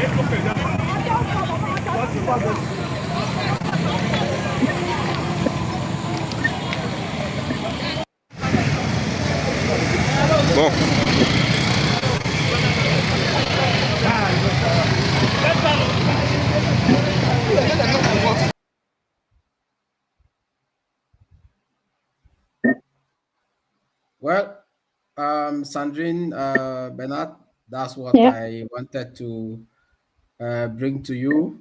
Our last video for tonight that was sent to us by a reporter. We couldn't have left without honoring him to also post the videos that he sent. Yeah, c'était dans des dernières images du carrefour de Koti à Douala où les populations, un peu plus tôt dans la journée, autour de 15 heures, bien évidemment, ont protesté de ce côté-là. Mais je pense que si je comprends très bien le discours de celui qui s'est prononcé, il s'avère maintenant qu'il y a comme des manifestations et contre-manifestations dans lesquelles il y en a qui n'arrivent pas à se retrouver et qui disent vouloir rentrer chez elles. On espère que la situation va revenir au calme avant, bien sûr, la proclamation des résultats demain. Alors, je ne sais pas si Jean-Claude est déjà avec nous. Merci à toi for answers. I think that we still have to round up on everything. And then if we have Jean-Claude, we can just bring him up and then maybe Sean need for about like 15 minutes before we go, because it's more than 3 hours now. And then we need to have a rest before coming back strong tomorrow. I think we are done already for today. Yeah, Bernard was saying that Jean-Claude is coming, but if he can't, Bernard, can we just try to have him maybe tomorrow? Is not that better? What do you think? That's fine, no problem. I'll try to have him. To have him. I actually have a one-on-one conversation with Henry Atem on the Beyond Africa podcast at 9 p.m. Cameroon time to discuss if the ingredients have been put together that would say that Cameroon is ripe for a post-electoral conflict. Yeah, so we can all tune in at that time at 9 p.m. It's going to be a live conversation with Henry Atem, who walked us through the electoral process. He's an international elections expert. Okay, perfect. I think that will be on Beyond African Postal, right? Yeah, that'll be on Beyond Africa podcast. I would see how to send it out through the various channels. I'll learn how to do that. Okay, so if we can have it on Beyond Africa podcast, on Mimime.info, on CNA, Cameroon News Agency, and the new one who is Analysts avec Sandrine Nyamga, that should be great too. Fantastic. I'll see how to connect with that. Perfect. Thank you. So merci à vous tous. So thank you to all of you for being here, part of this special conversation today. So we're trying to see how the call of protest from Issa Tchiroma Bakary and peaceful manifestation went in Cameroon and across the board. And we can see that like people went out of the ground. So tomorrow will be a big day in Cameroon. The Constitutional Council is supposed to announce who is the president of the Cameroon Republic. Around arrestation, manifestation. So merci donc à vous d'avoir été là. Vous êtes plus d'1 millier à nous suivre en ce moment même sur toutes les plateformes, que ce soit sur YouTube, sur Facebook, sur Twitter et ailleurs. Je suis Sandrine Nyamga, j'étais en compagnie de Bernard Galim, de For Hanson, de Lovely NJ qui était là, et on va se retrouver demain. Ça va être une longue journée, nous le savons, mais nous allons faire de notre mieux pour avoir ici des analystes, des hommes politiques, pour discuter avec eux de la situation, mais surtout des résultats de l'élection présidentielle. Merci à vous, Hanson. Is there any last word to say before we go? Or goodbye. Bye-bye. See you tomorrow. Bye-bye. Au revoir tout le monde. On vous envoie un maximum de love et de cœur. À demain. Bye-bye. Bye.